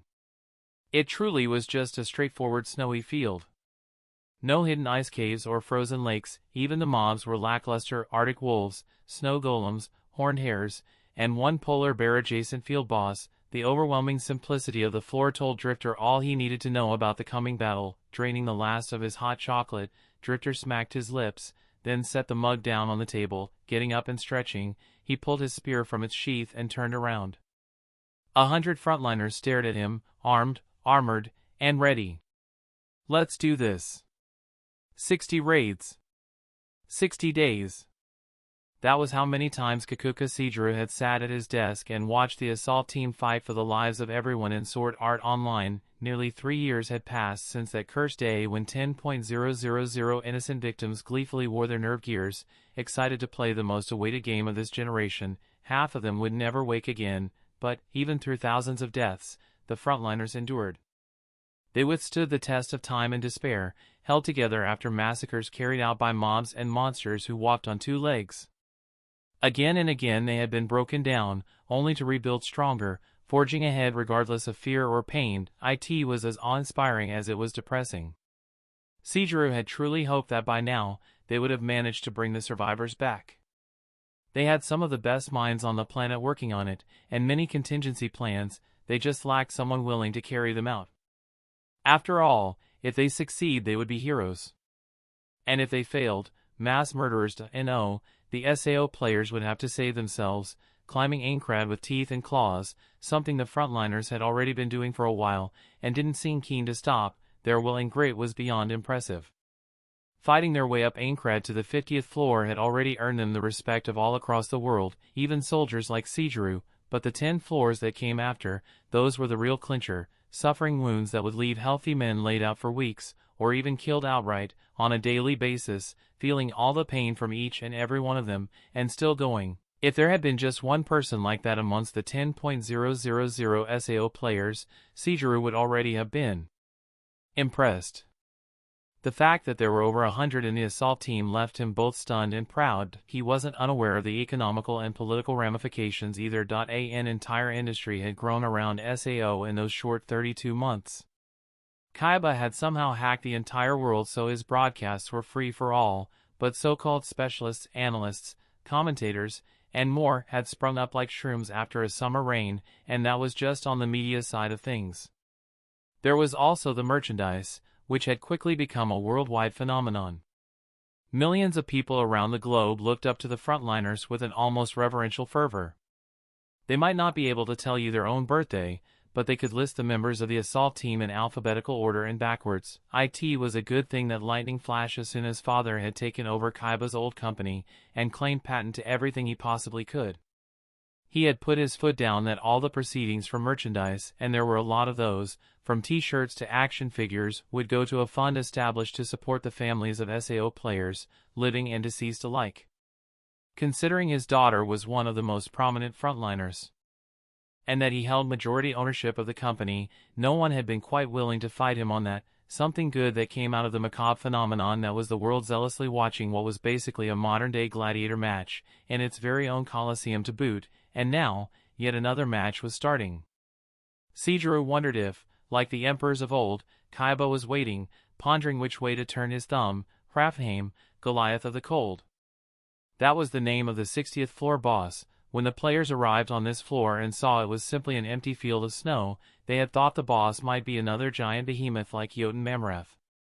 Winter floors had a theme in that regard, but no.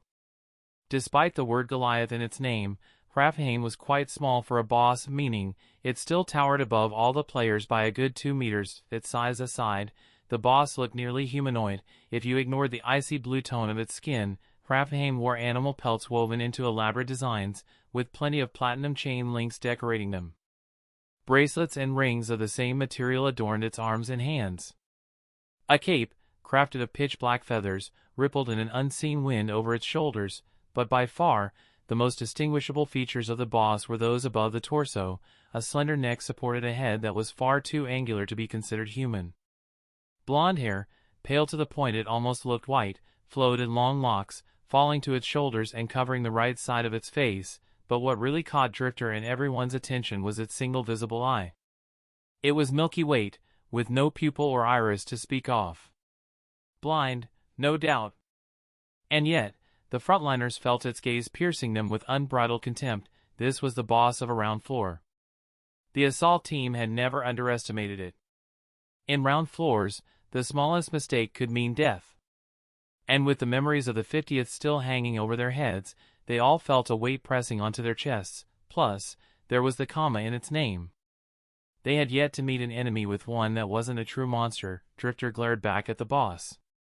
He knew that just because Hrafnheim's hands were empty, it didn't mean it was harmless. He didn't wait for the boss to make the first move. His spear shone in a brilliant silver, and he launched it at Hrafnheim, Goliath of the Cold. Ting. It struck the boss's chest with the sound of steel meeting steel. Hrafnheim didn't budge, but a small dent appeared in the first of its 5 health bars. Fight!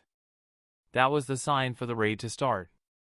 With a roar, the frontliners charged forward, and the previously idle boss also jumped into action. Nautilus, Valork, Litten, Shavana, and other tanks formed a line, raising their shields to endure the wave of biting cold that washed over them. A dozen nearly see-through icicles formed at the tips of the boss fingers, each 30 centimeters long and wickedly sharp. Brace! With a simple wave of Hrafnheim's hands, the icicles shot towards the players, striking the tanks hard enough that all but Nautilus, Valork, and Litten stumbled back. Ice magic. That was the most valuable piece of intel Argo had managed to uncover about Hrafnheim, Goliath of the Cold. A rarity in SAO, the boss possessed not only ranged attacks, but also magic, truly worthy of being a round-floor boss. Other players surged forward, past the line of shield-bearers, after they tanked Hrafnheim's first attack. Swords, spears, and axes lashed out, leaving a dozen cuts into its blue skin. Too easy. Drifter and every frontliner worth their salt, all of them shivered. It wasn't due to just their instinct warning them, but also the already cold air turning chilling. Valork! Litten! He needn't have shouted. The 2 tanks were already moving, using charged skills to put themselves between the boss and the other frontliners, and just in time too. Their experience led to both of them using Iron Will, a skill which let them resist status conditions, without any prior agreement, their massive tower shields glowing gray as the boss slammed its hands together, unleashing a conical wave of frost that crashed upon them. Ah! Most of the players managed to take cover behind the 2 tanks, but not all.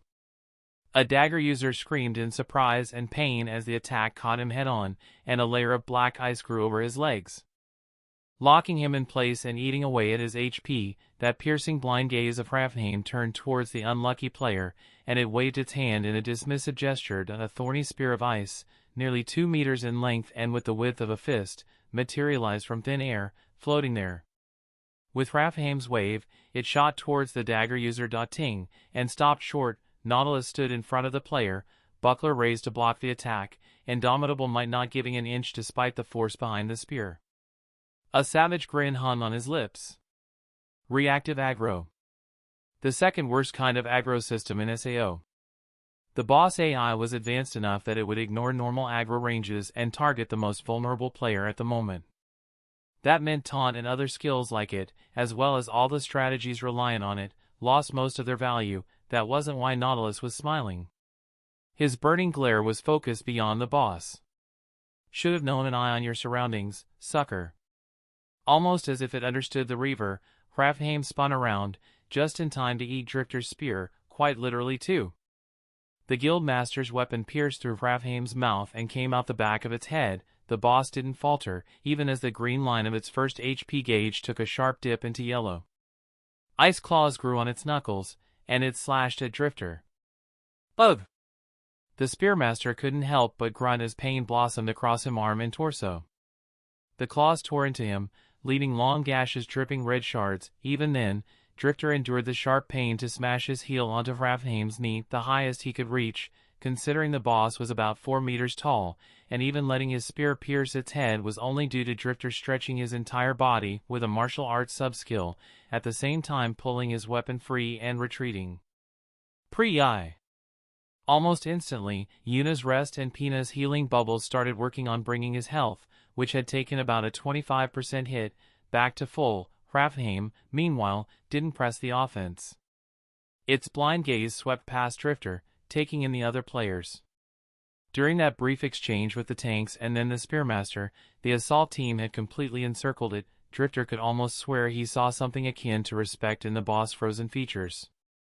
Depending on how advanced its AI was, that was a real possibility. Then the moment passed, 2 feathered shafts sprouting from Hrafnheim's neck from Sinan's double shot. Kill! Lind led a DKB party from one side, while Furinkazan mirrored them from the other. Hrafnheim simply slashed its hands through the air, and 2 ice scythes forced both groups to stop their charges and hastily defend, but the boss was just one, no matter how many weapons it could create. While it was occupied with Lind and Klein, Godfrey's axe bit into its ribs and Kismel's sword sliced at its thighs. Kirito ducked under a round of icicles, and Asuna jumped over a warhammer of indestructible ice. Orlando's greatsword slashed the boss from shoulder to hip. Ferder's teeth and Silica's dagger sunk into its calves. Shivata blocked a scythe and forced the boss back with a bash. Yuki ran it through the chest with a sonic leap while her sister stabbed it in the neck with a boost from Agile. Little by little, Hrafnheim, Goliath of the Cold, was overwhelmed by the combined might of the assault team, its first HP bar swiftly evaporating, but for every hit point it lost, Hrafnheim claimed its due. Wolf cried out from an ice spear pinning him to the ground through his leg. Gilgamesh rolled back, dazed from a blow to his chest that left him feeling like he had an elephant tap dancing on his ribs. A COD player cursed enough to make a sailor blush while looking at the stump of his arm, severed at the elbow. Hrafnheim wouldn't go down quietly. And while he bit his lips to endure the pain from the icicle buried in his shoulder, Drifter knew the raid was only just beginning. Chapter 242 Greed. 22 minutes had passed since the raid started, and Hrafnheim, Goliath of the Cold, was finally reaching the end of its third health bar. As the frontliners had learned, Hrafnheim hit hard and was dangerously intelligent. It always seemed to know which player was the weak link, and targeted them with scary precision.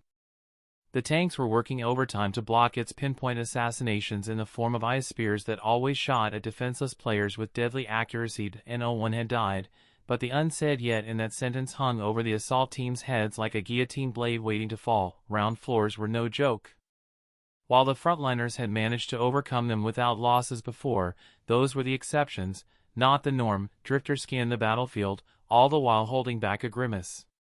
He had tried to use his halberd to shield Silica from an ice hammer, and the dull ache spreading over the left side of his body refused to disperse. It was cold in the boss room. The sudden drops in temperature served as a valuable warning to the frontliners when the boss was about to launch a big attack, but the cold seemingly refused to vanish afterwards.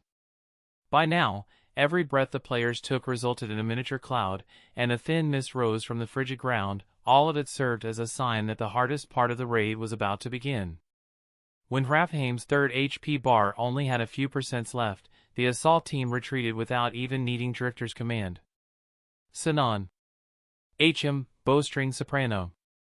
Purple electricity seemed to crackle around the tip of the archer's arrow right before she let it fly, almost as if teleporting. The projectile disappeared from Sinan's bow the moment she let go of the string, and sunk into Hrafnheim's blind eye, with only the end of the feathered shaft exposed. It was enough to make the third HP bar of the boss disappear, and the fourth grow in size. taking its place.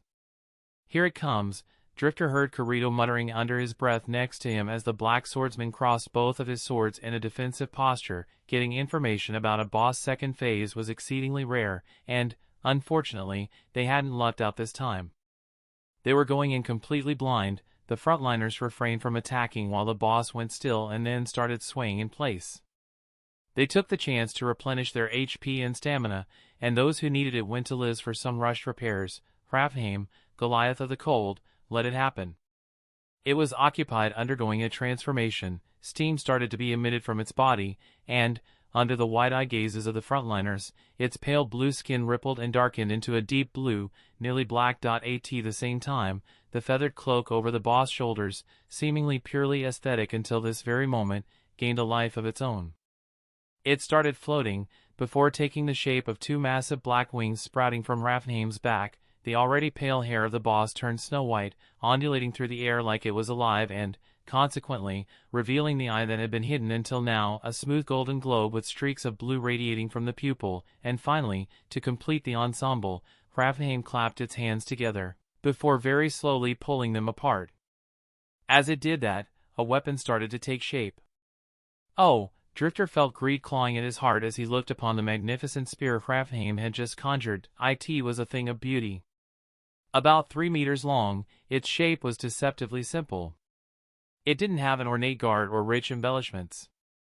It was just a clean, deadly line from butt to tip, and yet, Drifter found it impossible to look away. The shaft was an intermingled loop of sinful black eyes and its pure, nearly transparent counterpart, with no way of telling where one ended and the other began. Faint wisps of frost bled from its surface, curling lazily into the air before vanishing, almost as if the spear was breathing. The tip was no different. It wasn't a metal blade, nor even a traditional spearhead, but a long, tapered spike of crystal-clear ice. Again, it had no unnecessary additions, just the pure intent to kill. Drifter swallowed. He wanted that spear. He needed it.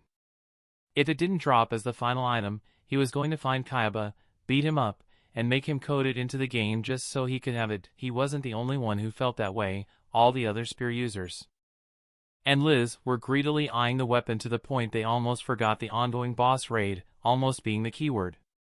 After shaking his head to clear it of untoward thoughts, for now, Drifter raised his own spear. Hrafnheim was getting ready to act. The beautiful duality in its hands, emanating frigid, literally killing intent, was pointed at the assault team, and Drifter's eyes narrowed when he saw the pose the boss took. "Careful, everyone. It knows how to use it." Hearing those words come from Broken Spear, Drifter's mouth had the entire assault team tensing. That sort of acknowledgement coming from SAO's Grandmaster of the Spear meant far more than simply what it sounded like. Drifter's own thoughts were somewhere along those lines.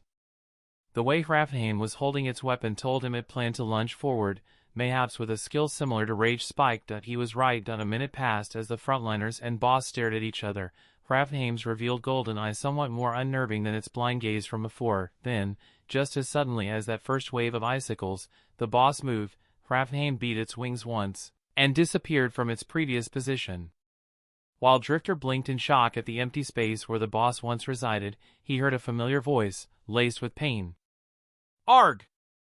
His head snapping to the left, Drifter saw Hrafnheim standing in front of Asuna.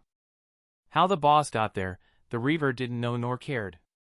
His focus was on the spear buried in Asuna's guts. "Asuna!"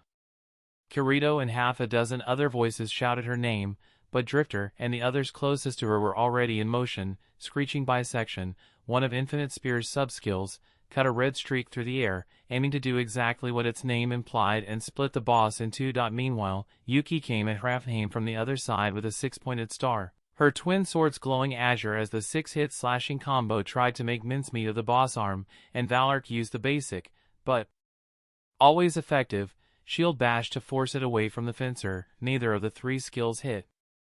Hrafnheim's black wings beat again, and it once more disappeared. "Fuck! Teleportation? Asuna, are you okay? Eyes open. There has to be a pattern and cooldown. Find it!" As Asuna doubled over, holding her stomach and trembling from the pain, Drifter forced down his urge to check on his friend. letting Kirito and Yuki do so, and started directing the battle again. Sinon, track it. Yuna, delved in, and Coral Howl. Sinon's searching was the best in SAO, and, while Drifter wasn't sure it would be of any use against teleportation, they had to try. As for his songbird, the two melodies he named applied fear and confusion debuffs respectively, and he hoped they might stagger the boss and interrupt its teleportation, even as he shouted his commands. However, Drifter was spinning in place, searching for Hrafnheim. He found the boss 20 meters away, spear locked with Heathcliff's sword as monster and player seemed to be evenly matched. "Get off, you beast!"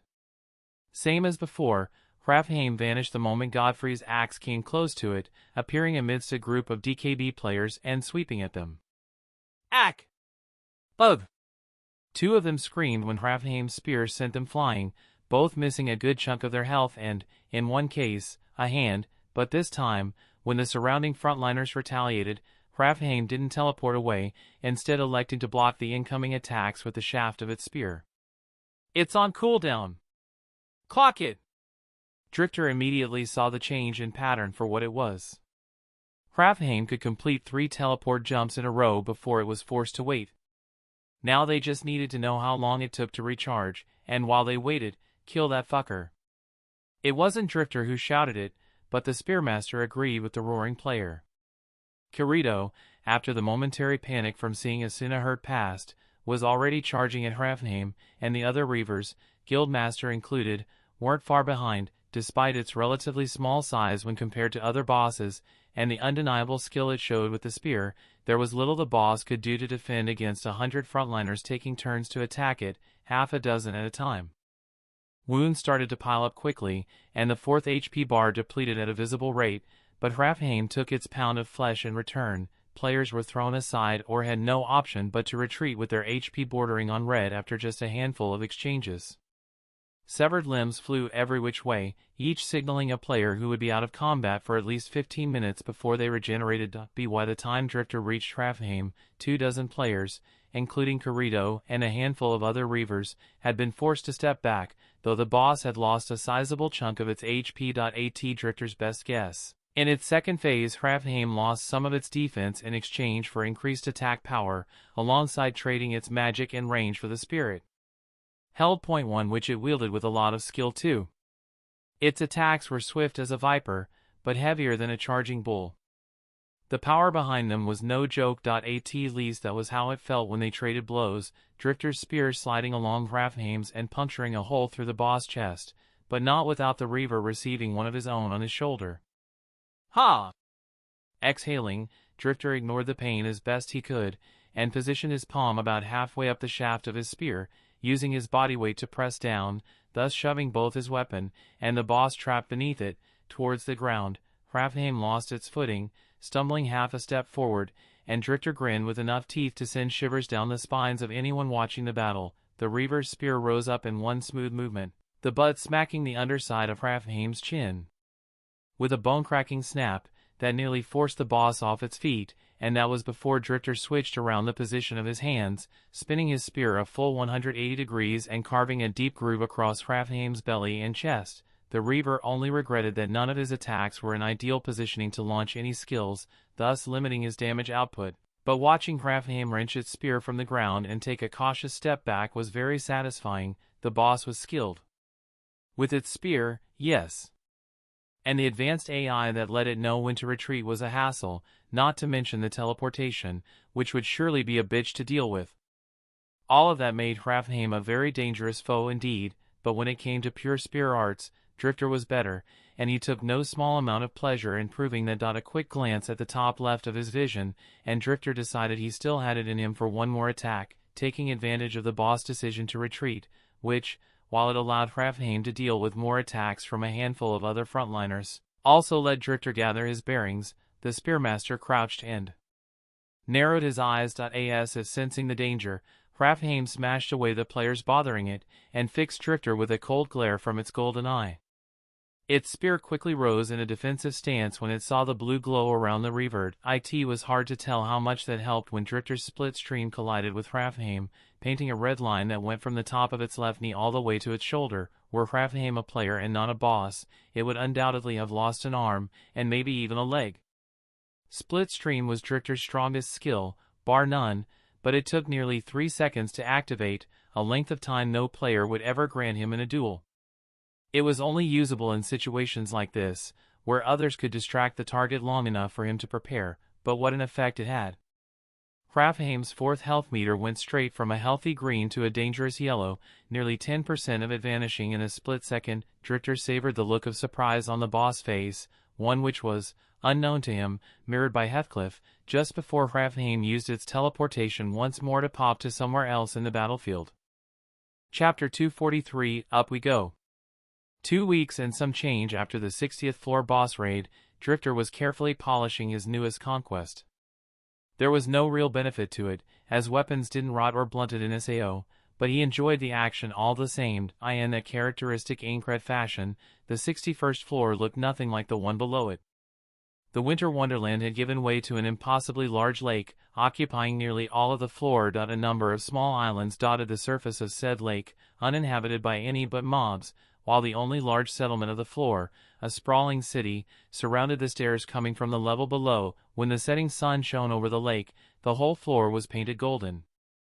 Drifter could see the Reavers setting up a base here, had they not already chosen their home in the 51st floor, but that was just a passing thought. First thing come dawn of the next day, the assault team would face their 61st floor boss, and so, in the quiet of his room, Yuna asleep on the bed next to him, Drifter polished the never-melting ice spear he had claimed as last hit bonus from Hrafnheim, Goliath of the Cold, and prepared for tomorrow's raid, in more ways than one. The 62nd floor was a tropical jungle, a veritable maze that forced the players to spend some extra days to clear all of it. Getting lost was normal, as even with their maps, the players had to make so many twists and turns to get anywhere that teleport crystals quickly became the best, if expensive, way of getting around.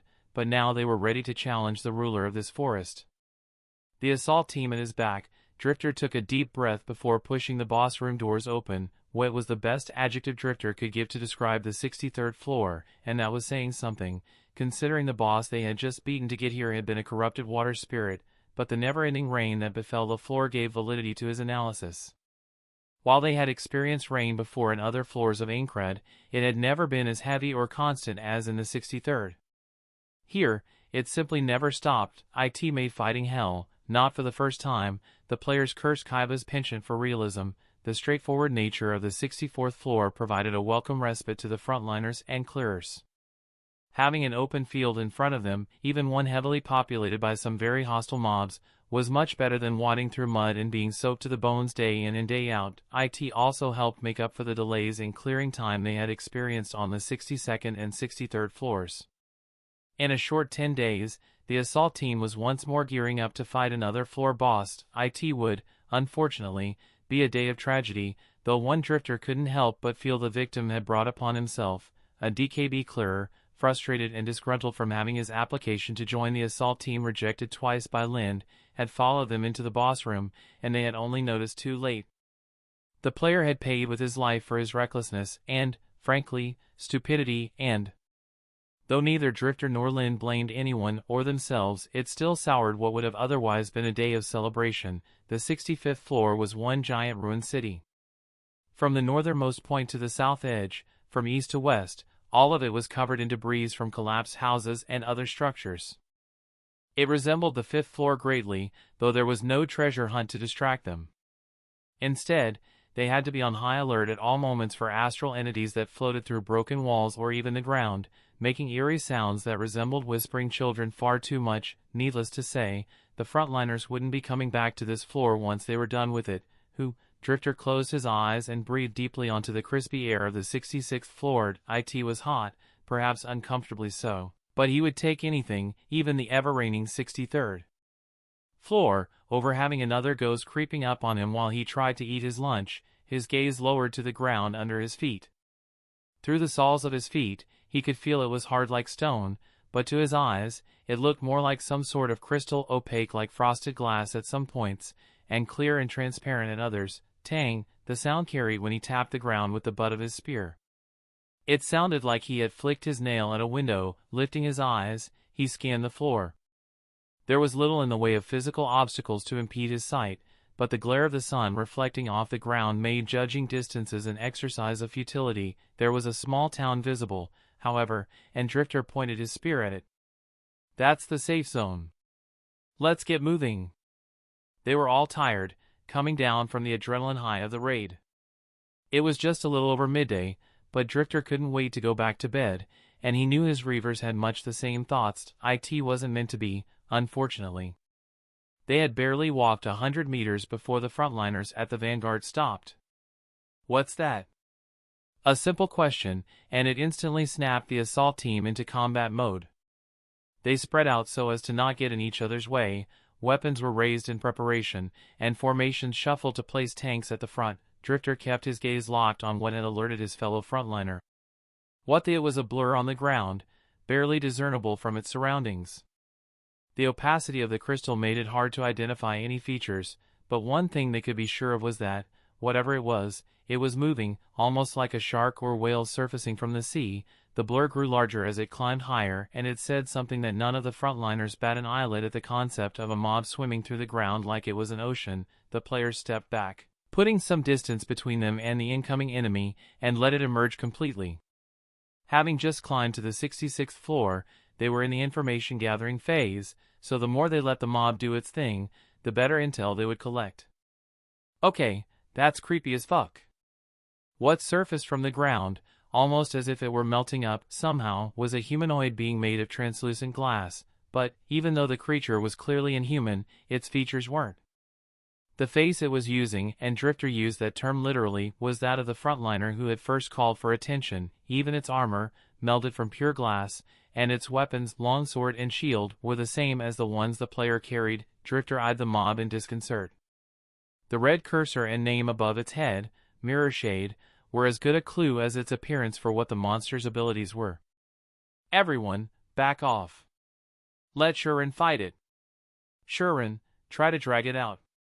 We need to discover if it only copies your likeness or your skills as well, system given and otherwise." A mob that could use any system skills the player they mimic had was scary, but doable. The frontliners spared with each other often enough that they were more than familiar with all of those, but if the Mirror Shade could copy not just their attack skills, but also their combat experience, then it would be a whole other story. "Got it, boss." Shuren's face was set in a grim expression as he stepped forward. The rest of the assault team retreated, giving him space for his duel, though his party was close enough that they could rescue him should something go wrong. Both Shuren and his copy raised their swords at the same time. Behind them, Drifter and the others frowned. Shuren had purposefully chosen an uncommon starting stance, one that wasn't prelude for any skill, but the Mirror Shade had mimicked him perfectly. "Start slow, Shuren. No skills. Him." The frontliner grunted to acknowledge Drifter's command, then took a large step forward, thrusting his sword in a basic stab. The Mirror Shade brought up its shield, and Drifter's eyes narrowed when Shuren's sword was deflected to the side. The mob had angled its buckler on purpose, both to defend against Shuren, and also to give itself an opening for an overhead slash. Shuren avoided it with ease, turning his body and pulling back his weapon.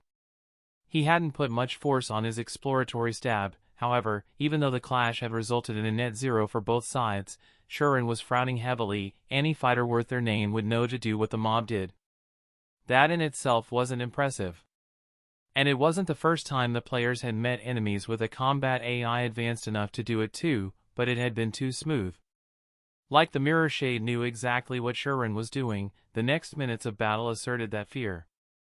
Each stab, slash, thrust, and cut was met with a counter, and the longer they fought, the more Shuren felt like he was facing himself, the mob making the same minute decisions he would have, but even then, there was something strange.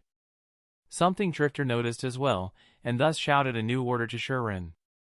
"Sting, now!" Shuren complied immediately. He had been holding himself back from using skills, and Drifter's yell came at the exact moment the Mirror Shade showed the perfect opening for using it, so Shuren just let the skill flow. He claimed first blood then. The Mirror Shade didn't make a sound, but the red hole in its sword arm told the entire story. It was too slow to react. Or rather, it had started reacting too late. Unlike every other attack before, the mirror shade couldn't anticipate the sting. So, it can copy combat experience but not system skills? That doesn't make sense. For the latter, all Cardinal or Kaiba, whoever created the mob, had to do was add a line of code. The skills were created by the system, and countless mobs had used them before, but the fighting ability the mirror shade copied from Shuren during the battle? Drifter couldn't even begin to imagine how one would go around transforming what was basically grueling training and life-or-death combat experience into mere numbers to input into a mob's AI. It should be Shuren, watch out! All the frontliners rushed forward in unison when Shuren, in the process of using a horizontal, overextended a little. Normally, that wouldn't be an issue, the player being more than experienced enough to make it work, but this time, the mirror shade leaned back, dodging the attack, before lunging forward with a sting. Ugh! The mob's replica sword pierced straight through Shuren's shoulder, a last-second tilt of his body being the only thing that stopped it from precisely skewering his heart. It was about that moment too that half a dozen attacks from Shuren's party hit it, pretty much disintegrating the mirror shade. Drifter stared at the vanishing remains of the mob while Shuren took out a potion and apologized for forcing others to interfere. The Spearmaster waved him off. That's not on you, Shuren. None of us expected it. It wasn't just your combat experience it replicated. It was actively copying you as the fight went on. It could only use sting after you did. So, it gets stronger the more skills we use? Drifter bit his lips. We need more tests. But the clearers can deal with that. For now, let's activate the teleporter and get some rest. We've earned it. The frontliners cheered for that, and Drifter smiled, but it didn't reach his eyes. What are you playing at, Kaiba? Contrary to what the title player was imagining, Kaiba's plans weren't all that nefarious. He was simply collecting data, everything to make his world more perfect. Until the day it was real. Chapter 244 Mobs of the 66th. Whatever Kaiba's initial intentions with the mirror shades had been, the players, after a couple days of working out the rules behind the mob's copying ability, actually found them to be quite useful. The shades were weaker, and not as versatile, as the ones they copied or, at least, that held true for the frontliners. They still posed quite the challenge for lower-level players. However, the mobs mimicked everything the players did, including their skills, though only after they used it first. They were the perfect opponents for those seeking to improve. Drifter himself had made liberal use of them over the past few days. Sure, if he went all out he could kill a mirror shade easily. But, by holding back just a little, he was faced with an enemy that fought exactly the same as he did, flaws included. Even the Reaver leader, whose spearmanship was nearly immaculate, had found a couple mistakes that were easily fixable, though he had never noticed them before, simply because he had never faced anyone skillful enough to take advantage of them. The overall improvement, though not significant, gave him the peace of mind that those openings wouldn't be used against him in the future. He even had to wonder if that had, perhaps, been Kaiba's intention all along. The assault team had pretty much exhausted their reservatory of frontliners. Anyone who was going to join them had already done so. In other words, the 105 players they had now had to be enough to clear Sword Art Online. But with over 30 floors left to go, including one sure death and the final floor, which would no doubt be on another level entirely, that number was bound to be reduced. It wasn't a thought Drifter had shared with anyone, not even Yuna, but it was one which crossed his mind frequently. The Spearmaster had no doubt they would reach the last floor.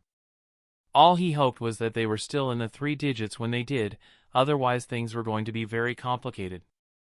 And maybe, he pondered, Kaiba had wised up to the fact that, should too many fall before that, his most prized creation might go forever unfinished. The mirror shades might be there to help the frontliners improve as much as they were supposed to learn from them. If the assault team couldn't grow in terms of numbers, then they would have to do it by raising their individual combat power. After all, what Kaiba wanted in the end wasn't to slaughter a broken-down gaggle of frontliners, but a heroic battle worthy of legends, or at least, that's what Drifter hoped. But whether he was correct about Kaiba's intentions or not, the clock kept ticking. Right now, for days after the opening of the 66th floor, Reaver's Requiem had pushed past the territory of the Mirror Shades, and were faced with a new type of enemy. They were dogs, prism hounds, to be particular. The game designers seemed to have a predilection for canines. But other than their name and being vaguely shaped like dogs, the prism hounds didn't look much like one.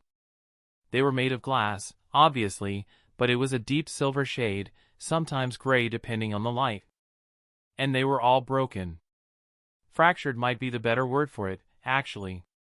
Full of sharp edges and deadly shards sticking out of their glass bodies, each of them a weapon in their own right, something Drifter found out the hard way when one of the mobs brushed against him and left a dozen tiny, but painful, scratches all over his chest. It felt like what he imagined being thrown through a window would be like. And the damn thing was agile too. It weaved between the Reavers, clawing at an arm here, biting at a foot there. And that was before the group discovered that the first word in the mob's name wasn't there just to be pretty. Drifter had just put a hole through the neck of the prism hound with a snake bite, bringing it down to whereabouts 15% HP. That was when it started to glow. Not a subtle glow either, no. The mob started flashing in red, green, blue, yellow, and more, all the colors of the rainbow, and a couple extras for good measure. Get back! Every instinct Drifter had cultivated over the last 2.5 years screamed at him to run away, and so he did. The Spearmaster went so far as to use Rage Spike to put some distance between himself and the mob. It still wasn't quite enough. The Prism Hound growled at Drifter, baring its crystal-like teeth. And then it exploded. There was no fire or a big boom. Just an ear-piercing noise of glass breaking before 1,000 shards of what had once been the mob flew in every direction. Arg! A couple of them struck Drifter's back, and he screamed. They weren't large, but they punctured deep, each shard like a perfectly formed crystal dart. It hurt like hell. The Reaver felt at least 4 punching through his armor like it was made of paper, each of them the focal point of a tiny wave of burning pain. Drifter! Yuna and Nautilus were upon him instantly, the songstress gripping his arm while the ash-haired player pulled out the shards embedded in his back and broke a healing crystal on his chest. Almost immediately, Drifter felt the pain recede as his health recovered. Thank the gods for small mercies. Ugh. Fuck me. Anyone else got hit? He sucked air through gritted teeth as he spoke, the phantom pain still sending spikes through his body. One of the shards had been far too close for comfort to his spine, and the intensity of pain in SAO was nothing if not realistic when it came to the location of injuries. "We're all right, Drifter, you were the only one close enough to it." Asuna touched his shoulder, concern still evident on her face, and Drifter forced out a smile. Kissing Yuna on the side of the head, he straightened his back and spun his spear to show everyone he was okay now. Then he got right back to business. Looks like a 7 meters explosion radius, 3 seconds countdown from when it starts shining? Sounds about right. Be on the lookout for it from now on. Sinan, messaged Griselda, Kismol, and Ran. They took their parties elsewhere, but they might run into these prism hounds. Kirito, can you pass it along to Argo? Sure thing, Drifter. The Spearmaster nodded, then gazed into the distance, where he could already see more prism hounds, mostly solitary, but in small packs of 2 or 3 every now and then. Well, this is going to be a pain. He hoped the rest of his Reavers were having better luck. Motherfucker. One didn't need to speak English to know what Agile was saying. Though, the fact he actually reverted to his native language when he had spent the last couple years speaking nothing but fluent Japanese certainly went lengths to demonstrate his current state of mind. The merchant warrior was glaring at the empty air in front of him, where just second before a refraction stalker stood, with his giant axe buried in its head. The stalkers belonged to the type of mob Agile hated the most, ambushers. And he had been so occupied dueling a mirror shade in his image that he didn't notice the creature creeping up on him. The result was the glaring red cut about halfway up his forearm, everything below that was missing. Agile. Griselda, who was leading the party made up of Agile, Wolf, Silica, Sachi, and Tetsuo, rushed over, grabbing the merchant's arm and looking him over. She didn't ask if he was okay, because that would be a stupid, if understandable, question. By this point, all of them were familiar with the pain setting in SAO, and pretty much all of them knew what it felt like to lose a limb too. But more than her worry at seeing a party member and friend hurt, Griselda was feeling guilt. "I'm so sorry, Agile. We were keeping an eye out, I thought we were, but it came out of nowhere." The giant of a man waved off her apologies with an easy, though pained, smile. "Don't sweat it, Gree, it isn't your fault, any of you. I'm the one who asked for a one-on-one fight with the Shade. I've been trying a new technique that, well, it doesn't matter. But..." Agile narrowed his eyes at the ground, as if trying to peer through the glass to the floor below. "That thing didn't come out of nowhere. It was here the entire time." "What?" Griselda and the other Reavers blinked. From their point of view, the refraction stalker had appeared out of thin air, an amalgamation of shapes that instantly sliced through Agile's hand, only to immediately be cut down with one retaliatory hit of his axe. But the merchant warrior shook his head at their confusion. "You couldn't see it 'cause I was blocking your sight, but I saw it clearly. A part of the ground right in front of me just detached. Rather, it had unfolded like layered sheets of a translucent glass origami. Paper-thin geometric planes that overlapped so densely, each catching and reflecting light at a different angle, that Agile couldn't make out any definite shape for the mob. We should warn the others. Though that thing was the very definition of a glass cannon, if it catches someone with low HP." Agile didn't complete his sentence, but they all understood what he left unsaid. At the very opposite end of the 66th floor, a group of players wearing bright red armor, led by a man with equally attention-catching hair, was meeting the last of the 4 mob types to inhabit this slice of Aincrad. "Son of a... Get down!"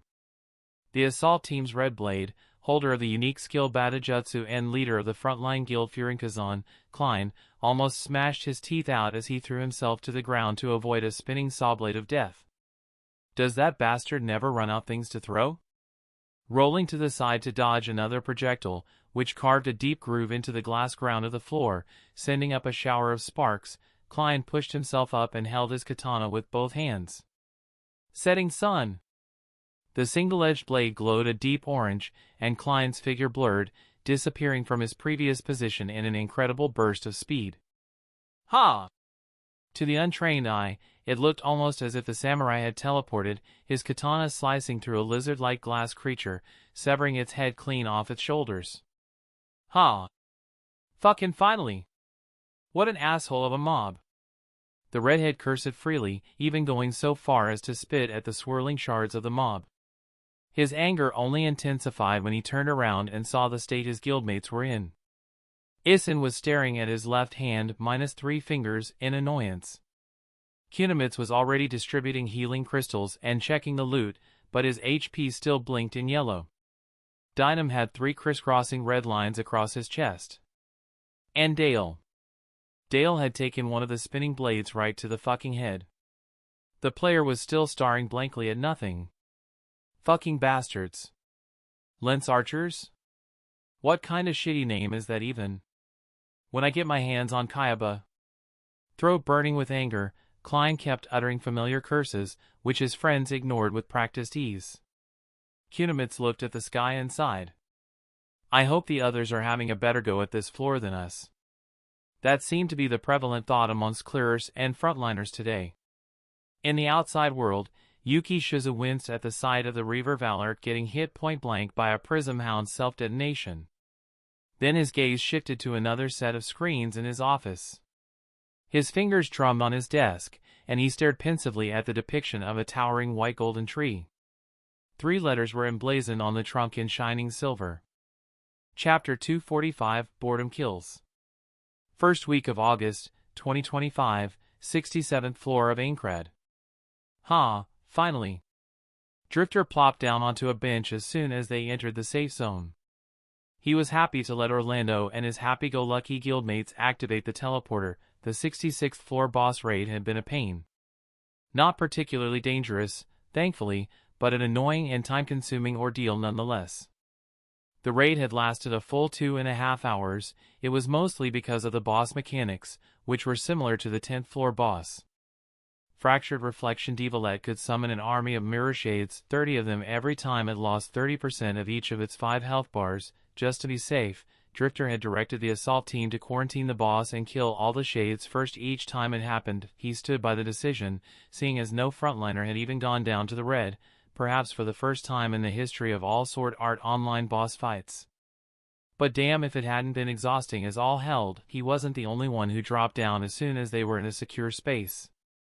Everywhere you looked you could see tired frontliners, many sprawled right in the middle of the central road of the quaint little village that was this floor's main settlement. As was the norm, he had given the assault team the rest of the day off to do whatever they wanted. Most of them, like the ever-excited Legend Braves, would soon be hitting the road again. Normally, Reaver's Requiem would be right there with them. But taking into account how tired everyone was today, Drifter decided to be a little bit lazy. He turned his head in search of his wife, finding her, to no one's surprise, strumming a soft tune on her harp, with Silica leaning against her legs. Hot springs?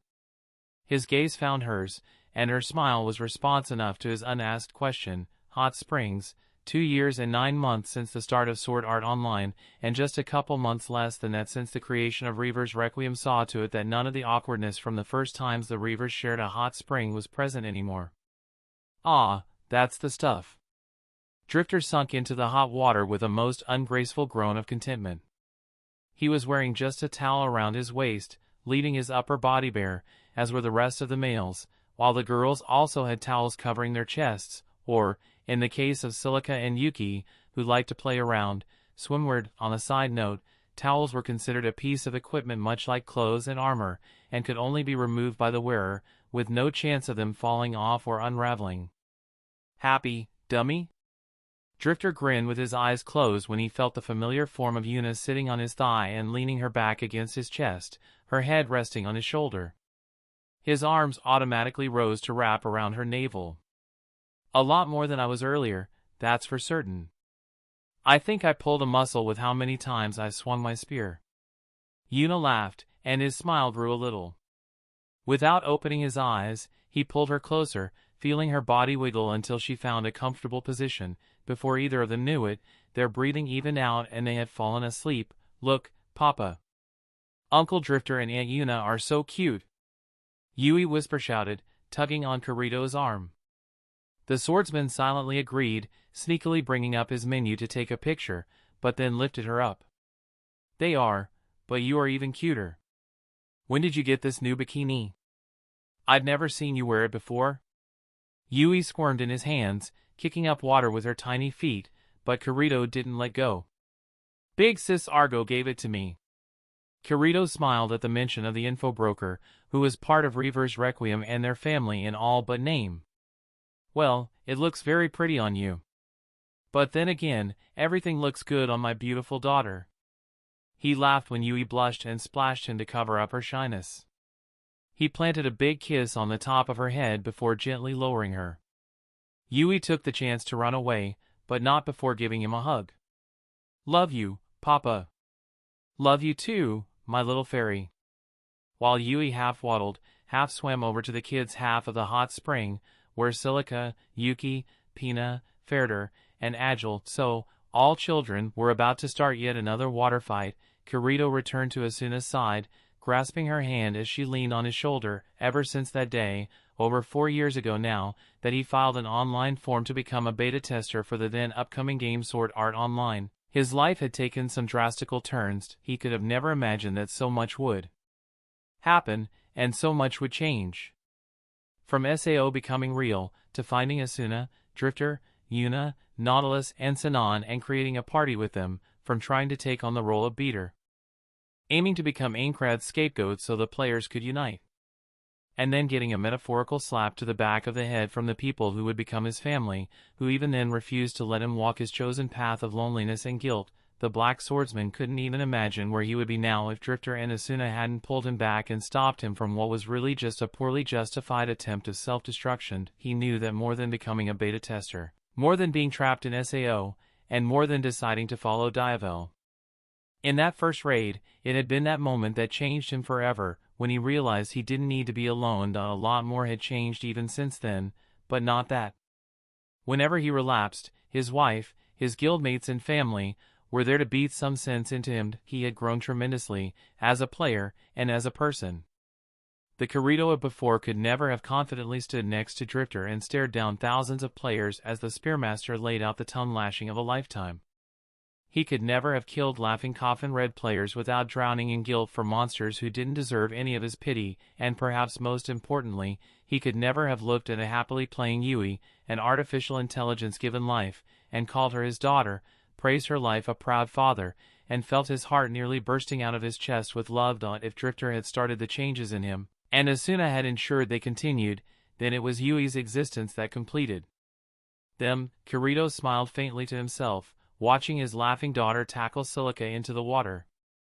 Then his eyes widened and he hastily turned away when Yuki decided to join in. Cannonball! The resulting splash submerged Yui, Silica, and Ferder, while Pina quickly took to the air to avoid it. Gah! You little menace! Agile wasn't so lucky, and ended up tanking the small wave right to the face. Kirito snorted at the look on his face when Yuki resurfaced, arms up in unabashed elation. Direct hit. How the girl still had that much energy after over 2 hours of non-stop battle, Kirito had no idea. That was attempted murder, not a hit. I'll show you AOO. Yuki gulped as Agile fully rose to his nearly 2 meters of height, and beat a hasty retreat while the merchant tried to get her into a headlock. Kirito just shook his head and smiled. Some things never change. She will, okay, she might learn someday. The swordsman chuckled when Asuna had to correct herself and change her words since, even while running, Yuki was still provoking Agile. Not today, though. You are never gonna catch me, old man. Ha ha ha. Old! I'm 30, you imp. Yuki ducked behind Sinon when Agile made a swipe for her, and the archer gave her girlfriend an unimpressed raise of an eyebrow. Seriously? Save me, Sin. I don't want to get dragged into hay. What are you doing? Agile, don't you daga. Both the merchant and the purple-haired girl he was chasing froze when they realized what Agile had just done. They stared at Sinon's wet hair, cyan bangs plastered over her face but still letting peeks of those burning gray orbs. Run! Then, as one, the two forgot any previous enmity and ran away as fast as they could, an incensed archer hot on their heels. Kirito nodded sagely. Yup. Some things never change. The town of beginnings was the central hub of Aincrad and, as such, it was never truly quiet. Especially during raid days, when thousands would gather to watch the broadcast in the main plaza, with a good parcel of them staying to mingle after it was over. So. Even as the sky turned dark and another day ended in the floating castle, the town of beginnings was still very much awake and awash with noise, but, the further you got from the plaza, the quieter it got, until the noise of the crowd was just a murmur in the distance.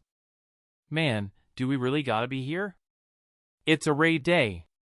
Who's even gonna be causing trouble back here when everyone's all the way over there? Orders are orders. You don't want to end up like Hettel, do you? Two members of the Aincrad Defense Force, recognizable by their matching armor and blue armbands, chatted as they patrolled the streets. The first one to speak, a spear user by the name of Aaron, shuddered when he heard what his partner said. Hettel had been a promising player, and an ardent follower of Kibu, even after the 25th massacre. He was quite skilled, and rose up the ranks of the ADF quickly, but had a tendency to run his mouth. One day he went too far, claiming that, had he been part of the ALS when Kibu led them to raid the 25th floor boss, things would have gone differently. Needless to say, Kibu wasn't happy when he heard that, and Hettel ended in the Hell rotation, called that because it comprised of patrolling the floors with worst environment of Aincrad's lower half, 4 weeks as punishment.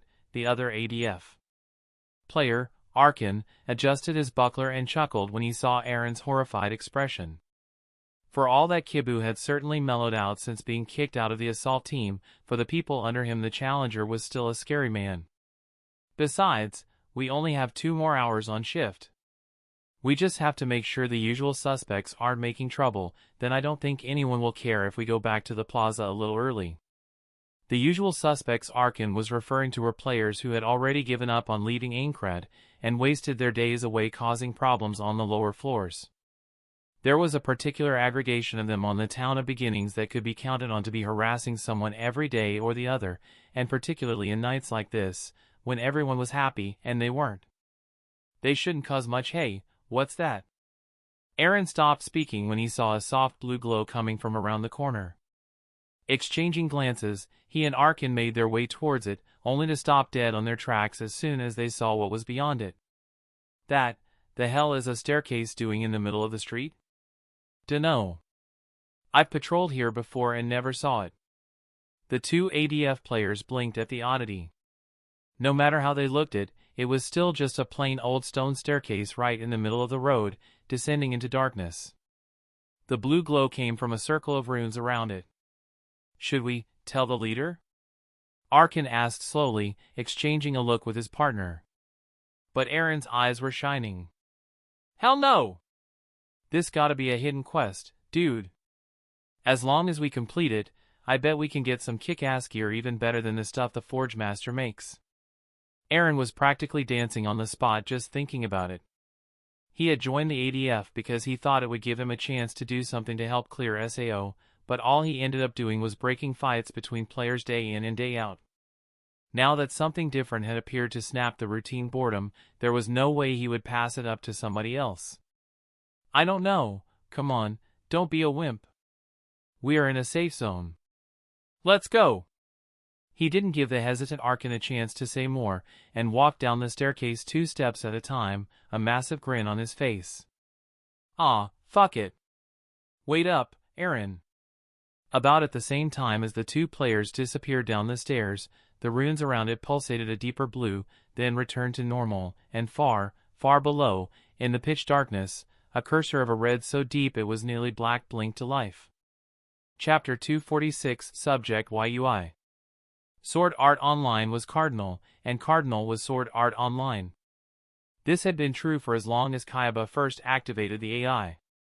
Everything that happened in the game, every line of code, passed by Cardinal, which was why hearing his creation say that something unexpected had happened did not fill Kaiba with positive feelings. After making up an excuse, he disbanded the party he was commanding, and used a crystal to get back to the Cobb headquarters, where he quickly made his way to his private quarters. Once the door closed behind him, he quickly dismissed his disguise of Heathcliff, retaking his true and favored form, an average-looking, tired programmer, with bags under his eyes and a lab coat that looked like it hadn't seen an iron in forever. The room also changed, furniture vanishing, wooden floors and walls melting into a sphere that enveloped him.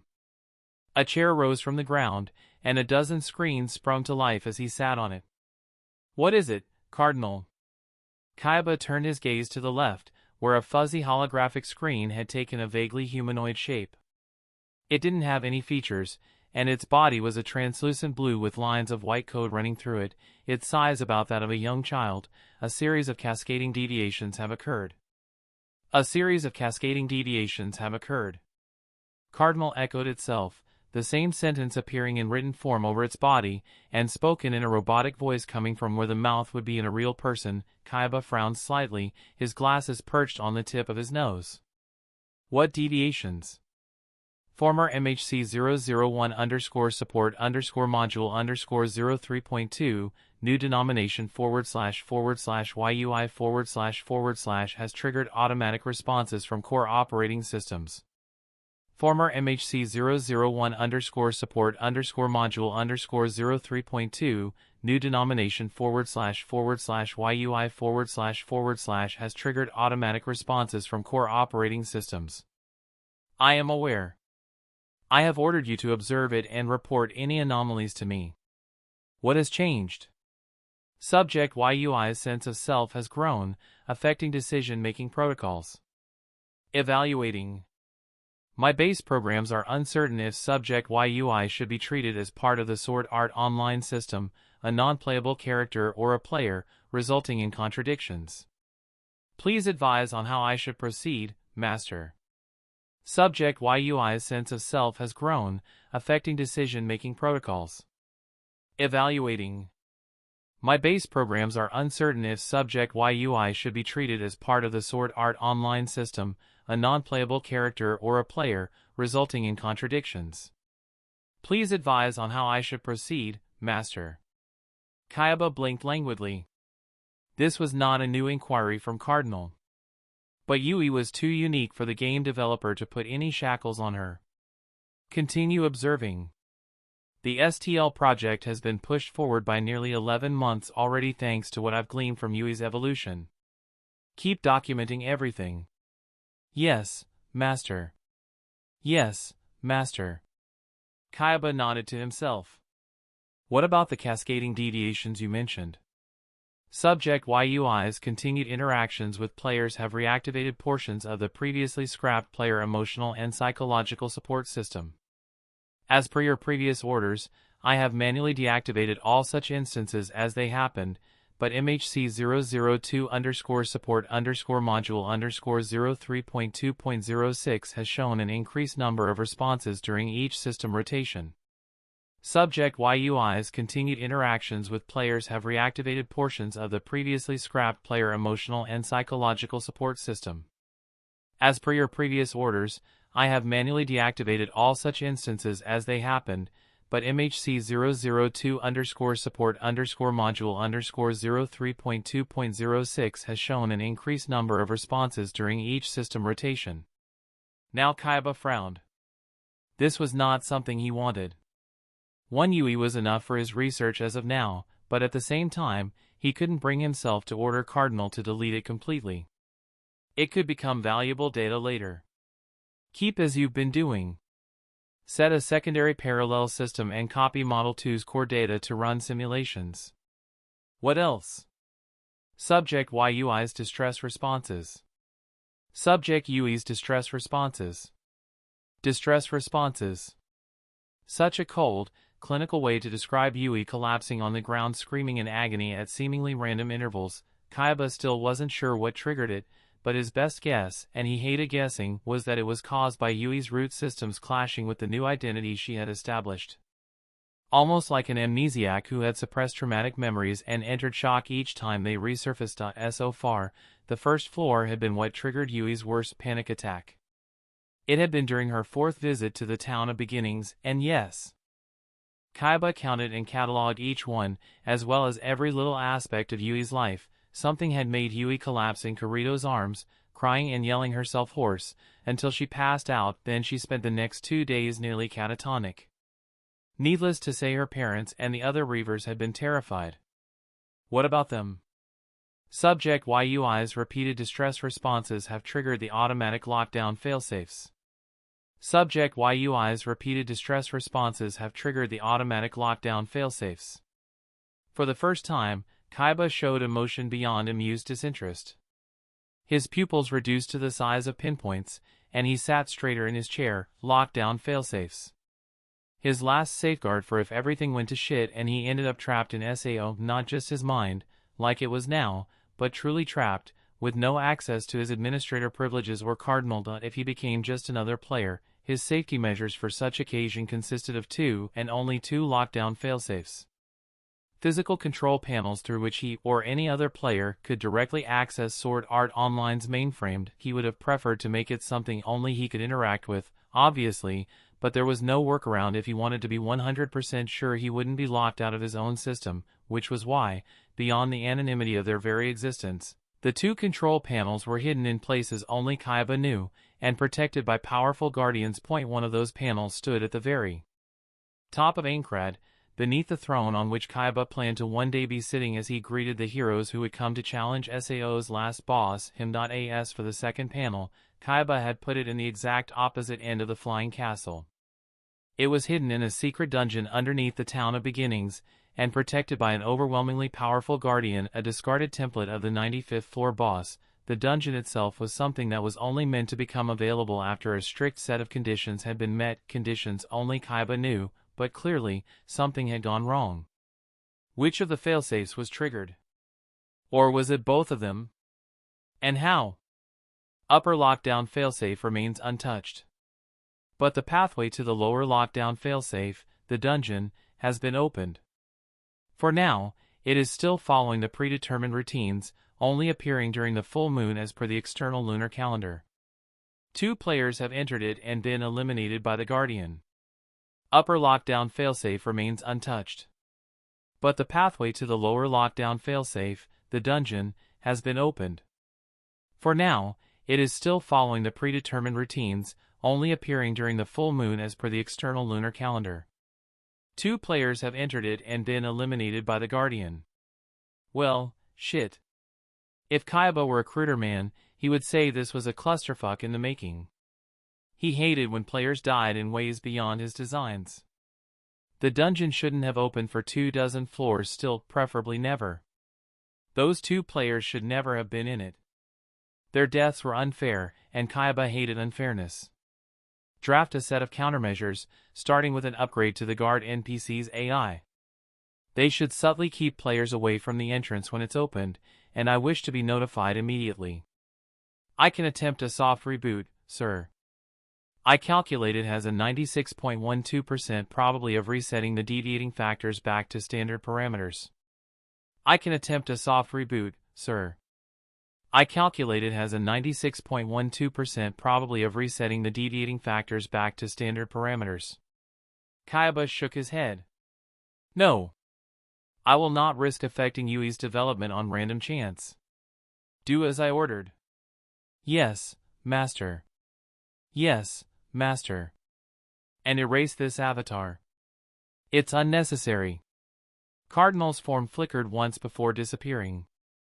A new screen popped up in front of Kaiba. Yes, master. Good.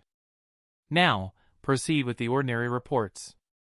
Cardinal did just that, and Kaiba sunk back into his chair, simply reading and assimilating every piece of information, like he always did, but a small part of his mind was always turning over the ever-changing variable that was Yui. He needed to see it, her, himself. Huh?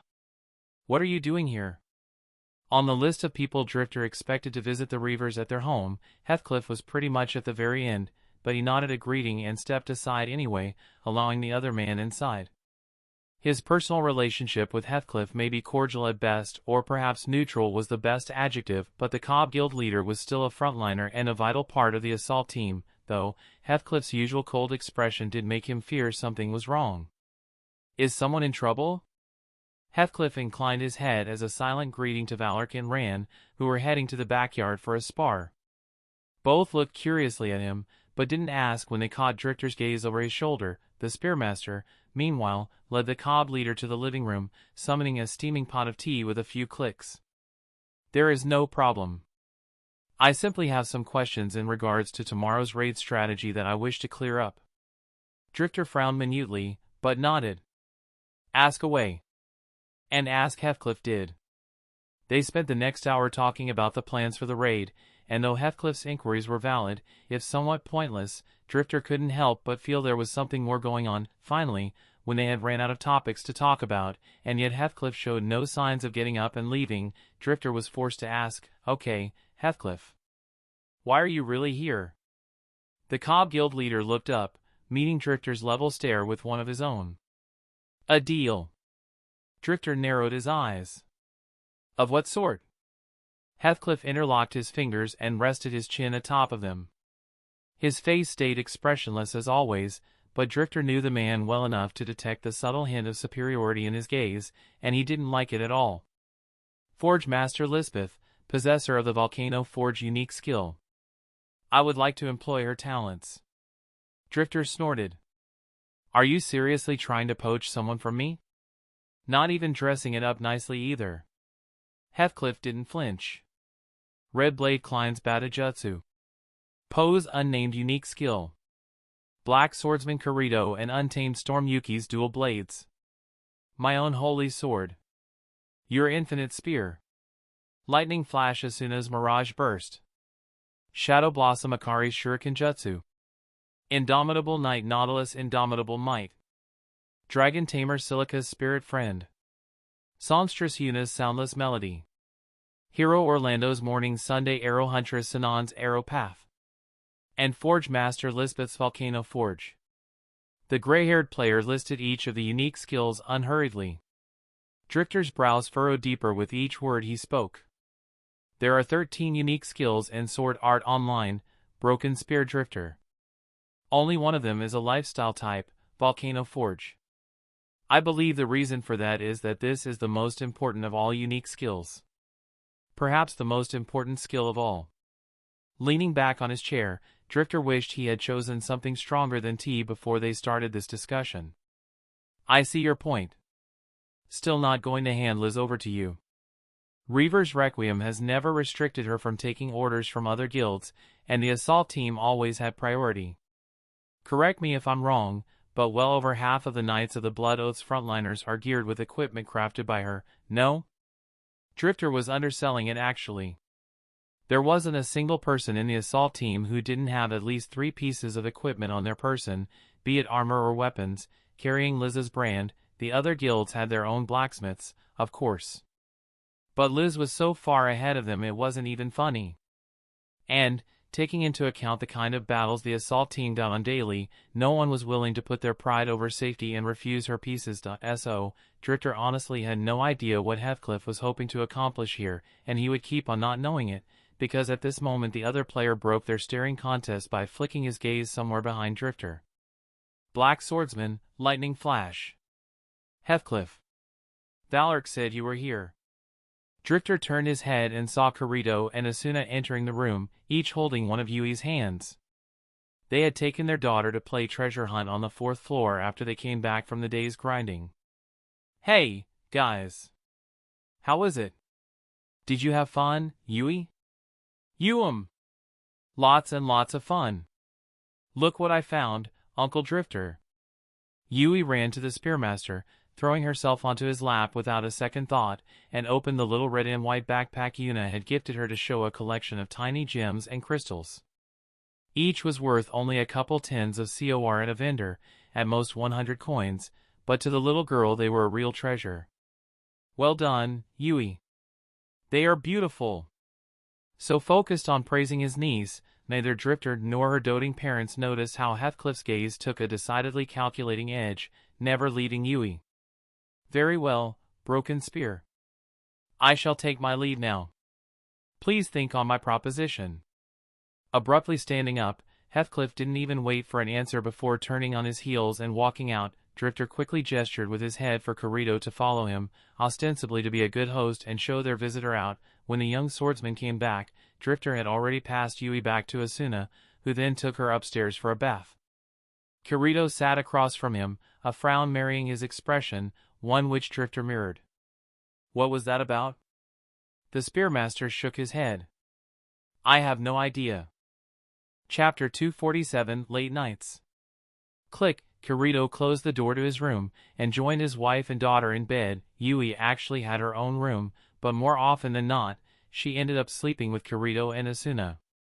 Tonight was shaping up to be the same. What's tonight's story? Mama is going to tell the story of the bamboo cutter. But, what's bamboo, Papa? Kirito chuckled, pulling Yui onto his lap and laying a kiss on the top of her head. It's a type of plant. I will show you it someday. Yui hummed contentedly and snuggled deeper into Kirito's embrace. Asuna smiled at the peaceful scene, so entirely different from the cold distance between family members in her household, and started running her fingers through Yui's hair. Papa, who was that uncle earlier? Him? Ah, that was Heathcliff. Guild leader of the Knights of the Blood Oath, another front-line guild like us. I think I mentioned him to you before. Huh. Yui made a noncommittal noise, and Asuna and Kirito exchanged glances before the fencer gently turned her daughter's head towards her. What's wrong, sweetie? Yui frowned cutely, searching for the right words. That uncle felt very cold. He was scary. It was the two Reavers' turn to furrow their brows.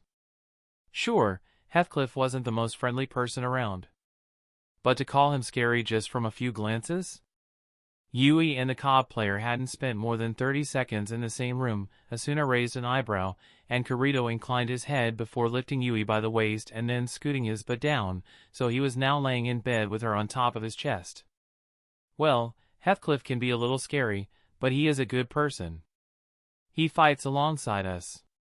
Now, how about Mama tells that story and then we say goodnight? We have a full day tomorrow.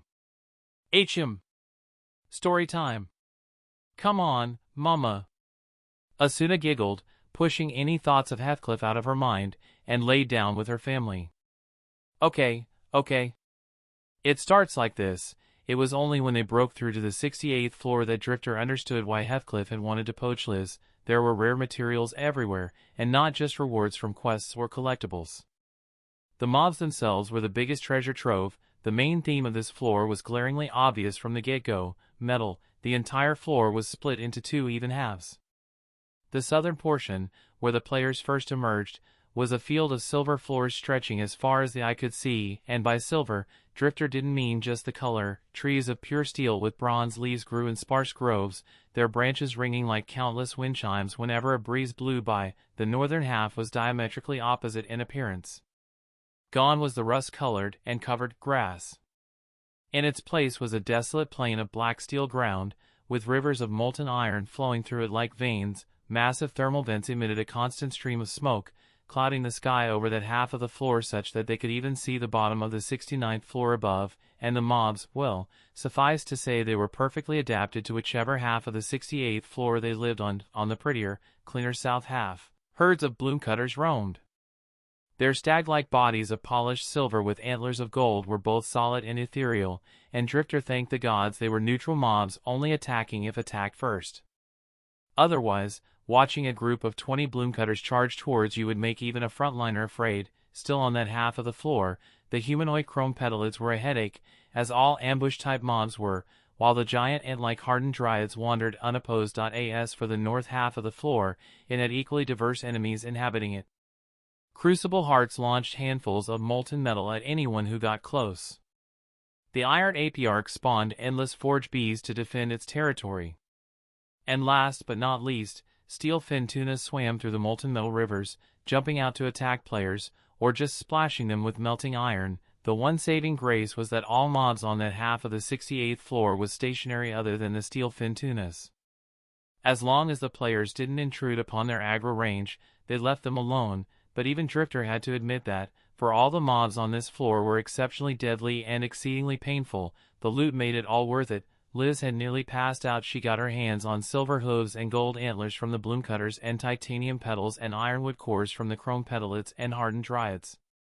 She did pass out the first time Drifter delivered magma hearts, piercing stingers, and the aptly named steel fins to her. The blacksmith didn't leave her forge for 3 days straight, and Valork was forced to take her meals to her, otherwise she would have gone hungry the entire time. That's how obsessed she was with her new toys. It got to the point that Drifter had to put his foot down and prohibit Liz from spending more than 12 hours a day in her forge, and even to get there the negotiations had been tough.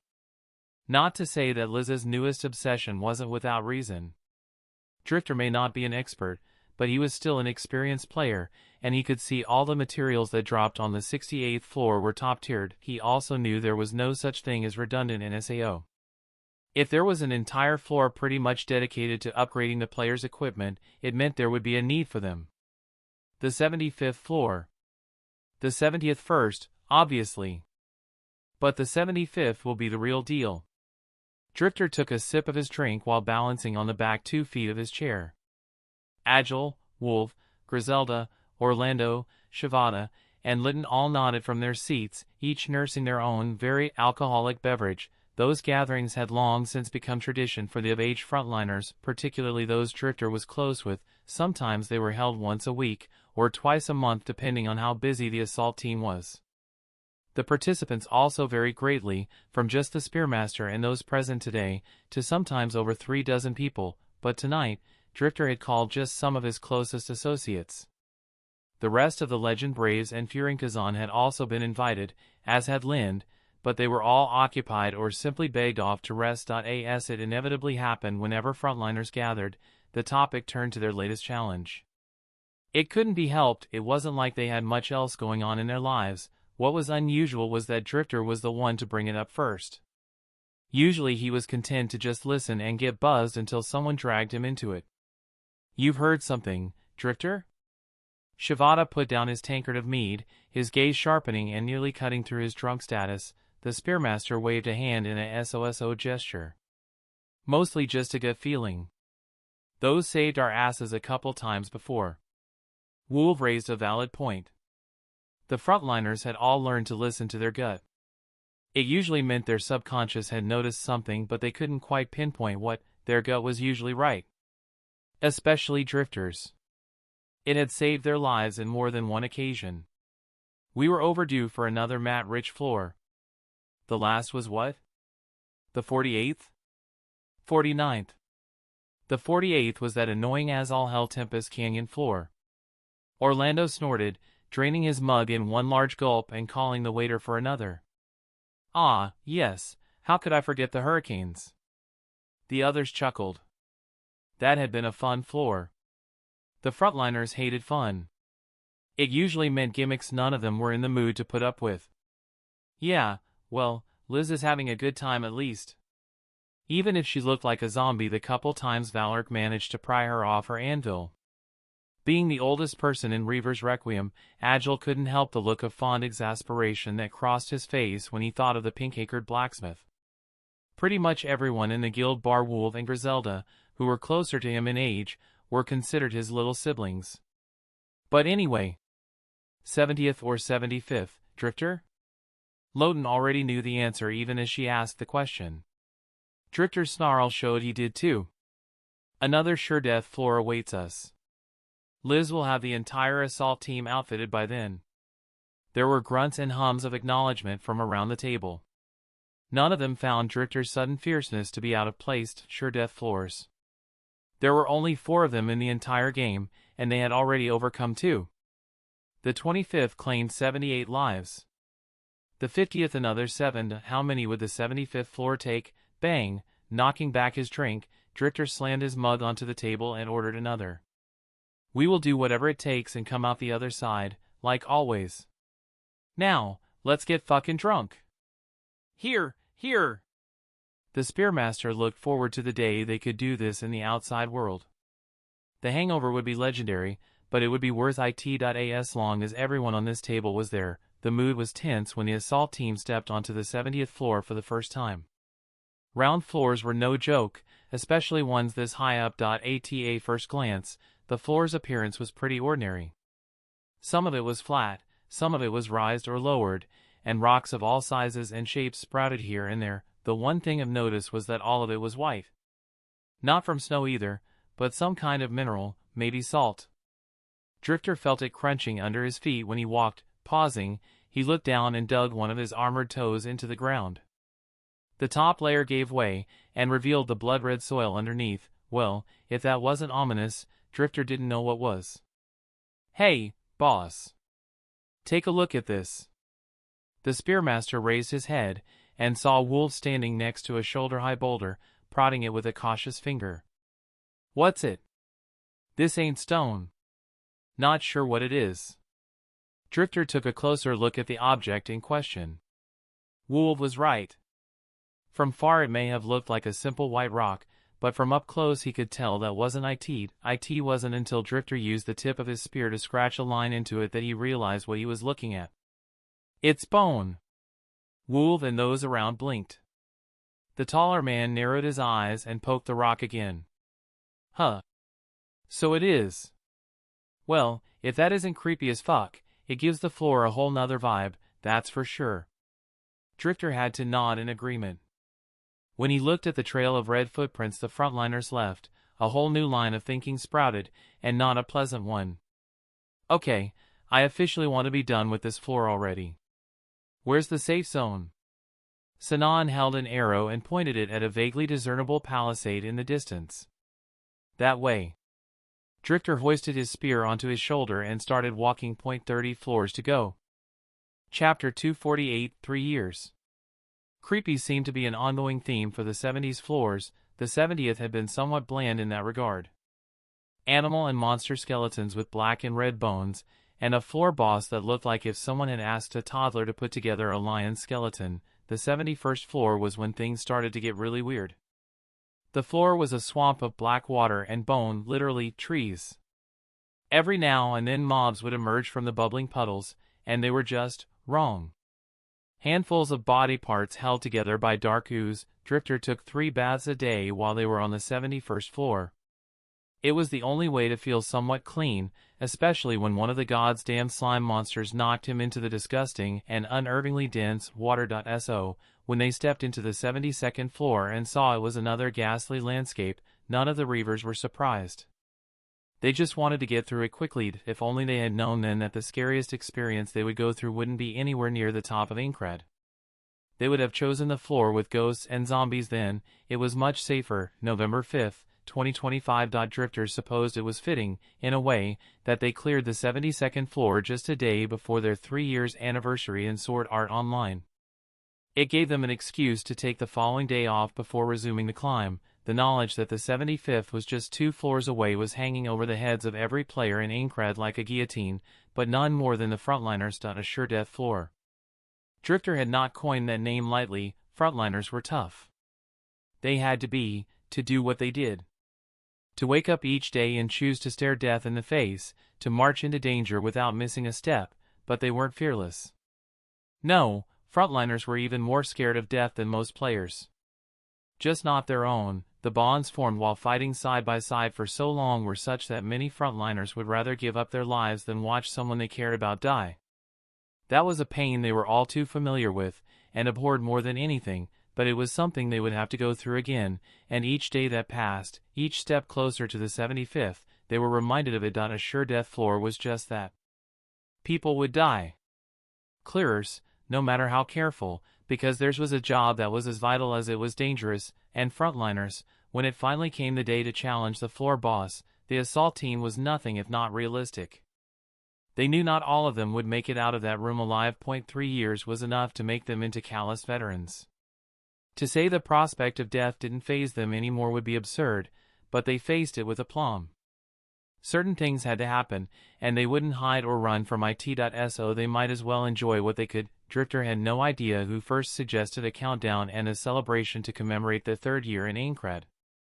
To him, it rather felt like scratching another tally mark on the wall of his prison cell, while being in there for a life sentence, but apparently most of the players disagreed, and that's how he and the rest of Reaver's Requiem, the assault team, and pretty much every remaining soul in Aincrad found themselves back in the town of beginnings, standing in the same plaza where Kaiba once announced their sentence, only, instead of fear, confusion, and despair like it was back then, tonight the atmosphere was joyful. It was a proper celebration, with food stalls, games, and a lot of alcohol. Damn, this feels like New Year's Eve. Oh, is that a soup dumpling stall? I haven't had one since SAO began. Mama, look at all the games. I want to play. Is that Seba painting over there? Come on, Sin, let's get a portrait. Ah, I see Orlando and Gilgamesh. Are they arm wrestling? Heh, count me in. Drifter shook his head, smiling fondly as his friends immediately broke off in pairs and trios, seamlessly merging with the crowd. What about you, Songbird? Where do you want to go first? Taking Yuna's delicate hand in his, he pulled it up so he could lay a soft kiss on the back of it. His wife blushed, but didn't hide the beaming smile on her face. Sasha mentioned there's a stage on the south corner. Apparently people are putting displays and others are voting. The winner gets to eat for free on any Playerman stall. Drifter grinned at the eagerness in her eyes. His Songbird was an artist through and through, and nothing attracted her more than a chance to perform for a large crowd. Well then, let's win us some dinner, shall we? Lead the way, love. He allowed Yuna to pull him through the throngs of people, a laugh bubbling on his lips as a path was unconsciously open for them. Even now, the prestige of a frontliner, a broken spear drifter and songstress Yuna remained strong. The moment Yuna took the stage, the previous performer giving way as soon as he caught sight of her, the entire plaza erupted. While there were a great deal of players who were apprehensive of or even outright feared Drifter, Yuna was universally loved. Standing below the stage, Drifter couldn't help the beaming grin that took his face. His wife was never more beautiful than when she was doing what she loved. When Yuna took out her instruments and started playing, the entire plaza quieted down. When she began singing, nothing but her angelic voice could be heard. I acknowledged my cowardly past, but without understanding. I was afraid the me behind reflects reality into the present. I painted countless skies surely. Here my fleeting heart is disturbed, my body that jumped high in a dream. No matter what anxieties it wears, it shakes them off. A small slumbering feeling begins to expand. I realize my weakness. But if you're here I can stay strong in this dark world. The heart that dreams for so long. Yes, its eternal. Drifter closed his eyes and swayed to the music. It was a tune of hope, of determination, of life. Every time he heard it, he felt a fire burning in his chest. I want to always be with you. I'll give you everything I have. I was searching for the guiding light, and when I touched it, I remembered everything you give me. This irreplaceable, precious moment. I closed my eyes and understood the world. Though it's always warm, it still hurts. The certain wish we share overlaps, and the hesitation I see has begun to move to protect you. I bear these wounds, drifting in a deep slumber. It was an unchanging promise, the bond we believed in, so vivid. Drifter opened his eyes and met Yuna's gaze. The world faded around him, her figure reflected into his eyes. Until my voice reaches you, I'll keep calling your name. I want to feel this miracle of our meeting even more. My body that jumped high in a dream. No matter what anxieties it wears, it shakes them off. A small slumbering feeling begins to expand. I realize my weakness. But if you're here I can stay strong in this dark world. The heart that dreams for so long, yes, it's eternal. I want to always be with you. I want to hold you tight right now. I swear I will wipe your tears. I'll give you everything I have. When the song ended, there was no noise for 3 entire seconds. Then Aincrad shook as the players chanted Yuna's name. Incidentally, Yuna broke the world record for most spectators of a live concert by nearly double the previous holder. Several 100 million people had already been watching the festivities, and when Yuna took the stage, that number jumped to 3.2 billion listeners. Her father felt a conflicting mixture of emotions even as he clapped, to the point his palms stung in the empty house. On one hand, his daughter, his everything, had just accomplished her dream of being a star. On the other, she wasn't even aware of it. Still, the smile on her face as she started strumming another tune, this one much faster and more lively, made him think she wouldn't mind when she found out. It was only 3 songs later that Yuna stepped down, or rather leaped, right into Drifter's waiting arms off the stage, much to the disappointment of the crowd. At this moment, not even Drifter could intimidate the players into giving them space. A wave of people rushed forward, and Yuna shook hands, exchanged words, and laughed with all of them, the Spearmaster only having to stop the most brazen ones who didn't understand boundaries. Truly, it was a scene he never imagined he would see in SAO. Here they were, at the ready to take arms again and fight for their lives tomorrow, and yet right now partaking into a celebration of their 3rd year of imprisonment, or survival, depending on how you looked at it. 5.000 players counted down as the clock neared midnight. 5.000 players shouted with all they had when the bells rang, the start of a new day, and if some of them cried, no one commented on it. Drifter really hoped Kaiba was watching this. Seeing all these people he had hoped to break refused to bend, each in their own ways, must feel like a giant middle finger directed at their captor. Tugging on Yuna's hand, he pulled her flush against him, his arms going around her waist. His songstress leaned her back on his chest and tilted her head, smiling brightly. Drifter kissed her softly. This isn't bad. Yuna nearly purred, Drifter feeling her laughter resonating through his chest. It will get better. The night is still young, dummy. The smoldering look she sent him made Drifter weak at the knees. But before he could say anything, Yuna pulled away and winked at him.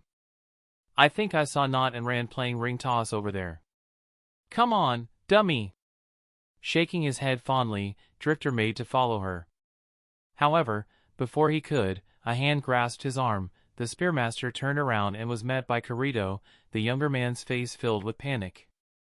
It's Yui. She's gone. Chapter 249, Goodbye.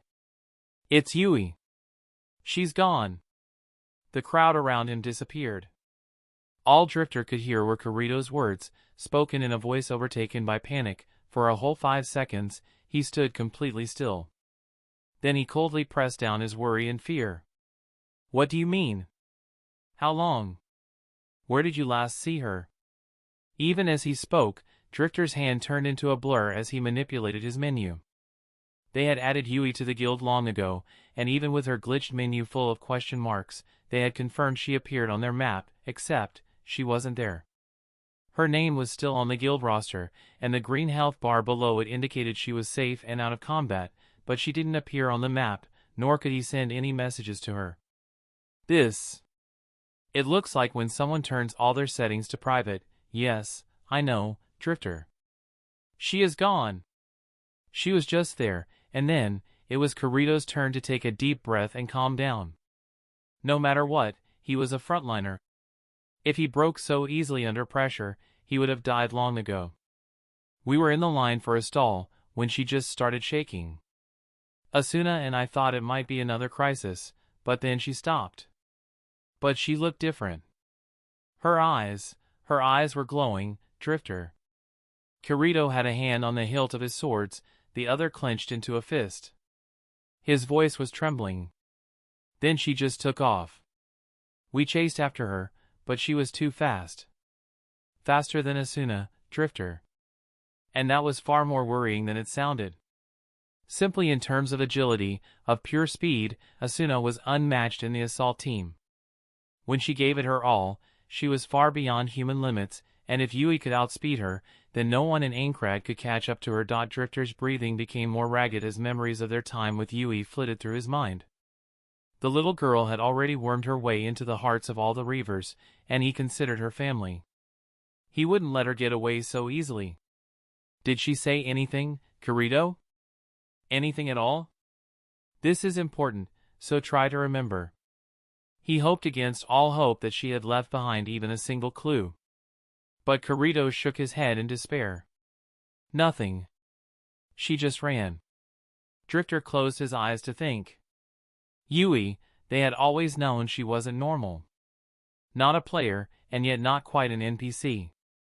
And her random panic attacks, unerringly similar to those of someone with a memory condition trying to remember something painful, maybe that was what was happening now. Maybe she started remembering. In which case, where would she go? Drifter's eyes snapped open. One of his hands grabbed Kirito by the back of the head, pulling the younger man closer so he could stare deep into his eyes. Think, Kirito. You are her father, you know her better than anyone. Did Yui ever tell you anything that might give a clue to her past? No matter how small it is. Something she said in her sleep, whatever. Think. If she is remembering, where would she go? Kirito's eyes widened before he closed them tightly, face scrunched up in deep thought. Meanwhile, Drifter's hands started flying over his menu again. Reaver's Requiem stopped whatever they were doing, gasping as they became aware of the situation and dashing in different directions to try to find Yui. It wasn't a reliable method, or a particularly effective one without any information, but it was better than standing still. At the same time, everyone Drifter could reliably alert without causing major panic throughout Aincrad was sent a message. And when one of their own asked for help, they moved. Akari and the Fumanigan ninjas who were lurking in the background of the festivities exchanged glances and vanished. Argo the rat activated her entire network of contacts, sending one message after the other to her informants, I and the crowd, Klein, Orlando, Shivana, Litton, and other frontliners who had close relations with Reaver's Requiem widened their eyes and dropped what they were doing. Very soon the more keen players noticed members of the assault team standing casually at the plaza's exits, looking like they were just taking a beat to rest, if not for their gazes wildly darting around, and through all this, Drifter was still staring at Kirito, waiting for the black swordsman to open his eyes and tell him something, anything, and he did. The church! Kirito's bloodshot eyes snapped open, his voice hoarse and veins building in his temple from the adrenaline. The church. Every time Yui had an episode and we were far from home, she asked to go there. Asuna once asked her why she liked it so much, and Yui said she wasn't sure, but that it was a happy place. The way she said it then was different, like she was trying to remember something but couldn't. We didn't think much of it at the time, but he was already moving as he spoke, and Drifter followed without missing a beat. Players who they pushed out of the way turned to complain, only to stop and take several steps back when they saw just who was muscling through the crowd, and the look in their faces. Drifter, Kirito thinks Yui could be in the church, we are going there now. Asuna and Yuna meet us on the way. Whoever else is closest to, everyone else keeps looking. He dictated the message for the guild chat, not having the time to stop and write. Then he closed it without waiting for a response, and focused on running. The crowd was thinning at the edges of the plaza, and the two Reavers soon burst free from it. Without even acknowledging the group of DKB players there, they shot down a side street, traversing the familiar route to the church. Yuna caught up to them when they were halfway there, and Asuna shortly after. Neither girl said anything, though the fencer obviously desired nothing more than to speed up and go ahead. She didn't. If Drifter had anything but running as fast as he could on his mind, he might have realized that Asuna was scared of having the seedling of hope that sprouted on her chest at his message crushed before it could bear fruit. They caught up to Sinan and Nautilus just 2 blocks before the church, both having split up from their girlfriends so they could cover more ground, barely acknowledging each other. They arrived at the church breathing heavily like they had just gone through a boss battle. The building was empty, Sasha and the kids being at the plaza like everyone else. But none of the Reavers even thought about that, all their focus on the entrance to the church. Yui! There, still wearing her pink dress, was Yui. She was standing in the middle of a glowing rune circle, her back turned towards them. She looked over her shoulder when Asuna called her, and Drifter shivered. He screeched to a halt before crossing the boundary of the runes, as did the others. Yui's gaze was wrong. Her big eyes weren't filled with happiness, love, and curiosity like usual. Not even the fear from when she had a panic attack. Instead, Drifter saw a trace of longing in them, but it was buried deep beneath calculated coldness. Yui? Drifter had rarely heard Kirito sound so fragile. But now his old friend was shaking like a leaf in the wind, hand outstretched towards his daughter, but not daring to actually go forward and touch her. Yui tilted her head slightly, as if listening to something. Her expression was blank, not at all like it would usually be when looking at her father. Her eyes were glowing in the same blue as the runes, and Drifter had to resist the urge to summon his spear out of his inventory. His instincts were screaming of danger, but he refused to believe it came from Yui. Whatever it was happening to her, she was still a Reaver. Still part of their family. His niece. The little girl he carried on his shoulder and snuck sweets to when Asuna grounded her. Kirito. Asuna. You shouldn't have come. The fencer gasped, and even without looking Drifter knew those words had hurt her more than any monster in Aincrad ever managed to, but he caught the slight hitch in Yui's tone when she spoke. The way she deliberately changed how she addressed Kirito and Asuna. It was intentional, but it hurt her to do it. Yui, what's wrong? Tell us, we can help. I can help. Kirito took one hesitant step forward, but froze when Yui turned her head away. Drifter exchanged a quick glance with Yuna, who immediately went to support the catatonic Asuna while he knelt down. Kirito is right, little fairy. We are your family. Talk to us. Please. For several long, agonizing minutes, Yui didn't answer. Then she turned around, and her eyes were still glowing. I remember. Remember what, Yui? Asuna wasn't crying, but it was a close thing. Her eyes were red, and Yuna had to physically support her so she wouldn't crumble. Yui refused to look at her. Or Kirito. Her gaze passed over Drifter, Nautilus, and Sinan, before looking past them, almost as if she was ashamed of something. Everything. What I am. My purpose. Asuna blanched, and Yuna, Drifter, and Sinan all opened their mouths to ask what Yui meant. Kirito spoke before they could, his voice both wavering and firm. You are our daughter. That's all that matters, Yui. The effect of those words was instant. Yui stepped back as it struck, the little sandals Argo had gifted her making a loud noise in the otherwise quiet street. Her glowing eyes flickered for a moment before returning to their previous state. I'm not even human. So? We always knew that, little one. But race and blood do not solely make a family. Not our family. Drifter didn't even flinch when he heard Kismel's voice right behind him. He felt more than saw the rest of his Reavers arriving, and knew they would each be staring at Yui in surprise and worry, but also love. He hoped it reached her. The Spearmaster got up from his kneeling position and took one large step forward, standing beside Kirito just outside the circle. Yuna and Nautilus joined his other side, while Asuna and Sinan flanked the Black Swordsman, the rest of their guild and friends behind them. To most, it would have been intimidating. To Yui, It was just her family, calling, begging her to go back to where she belonged. With them. Come home, Yui. Your memories, who you think you are, we can talk about it. We will find a way, we always do.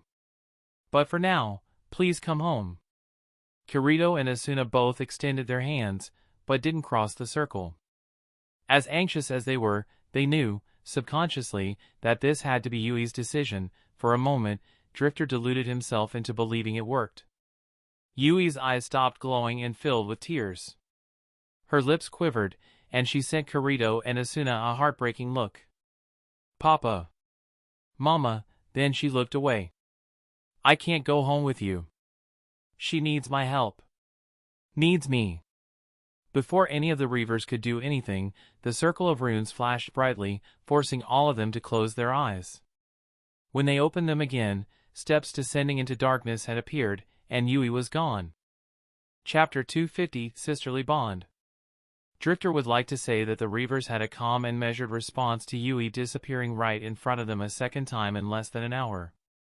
That they took the necessary precautions and prepared all their safeguards, that's what he would like to say. The truth was, they barely stopped to open their menus and equip their armors and weapons before following her into the darkness. Torches of bright blue fire lit up as they stepped foot into the dungeon, and it was one, no doubt about it, on a large corridor, at least 20 meters tall and of the same width, stretched into the darkness. Other than the orchestra illuminating the gray stone, it had no defining features. And is that crying? Valor gripped his tower shield tightly, eyes wide as he tried to peer into the black void where the torches hadn't been fired up yet, but he was right. All the Reavers could hear it, very softly in the background. It was faint, but the noise was unmistakably that of someone sobbing. A child. Okay, that's creepy as fuck. Yui! Asuna, no! Drifter had to grab the fencer's arm to hold her back.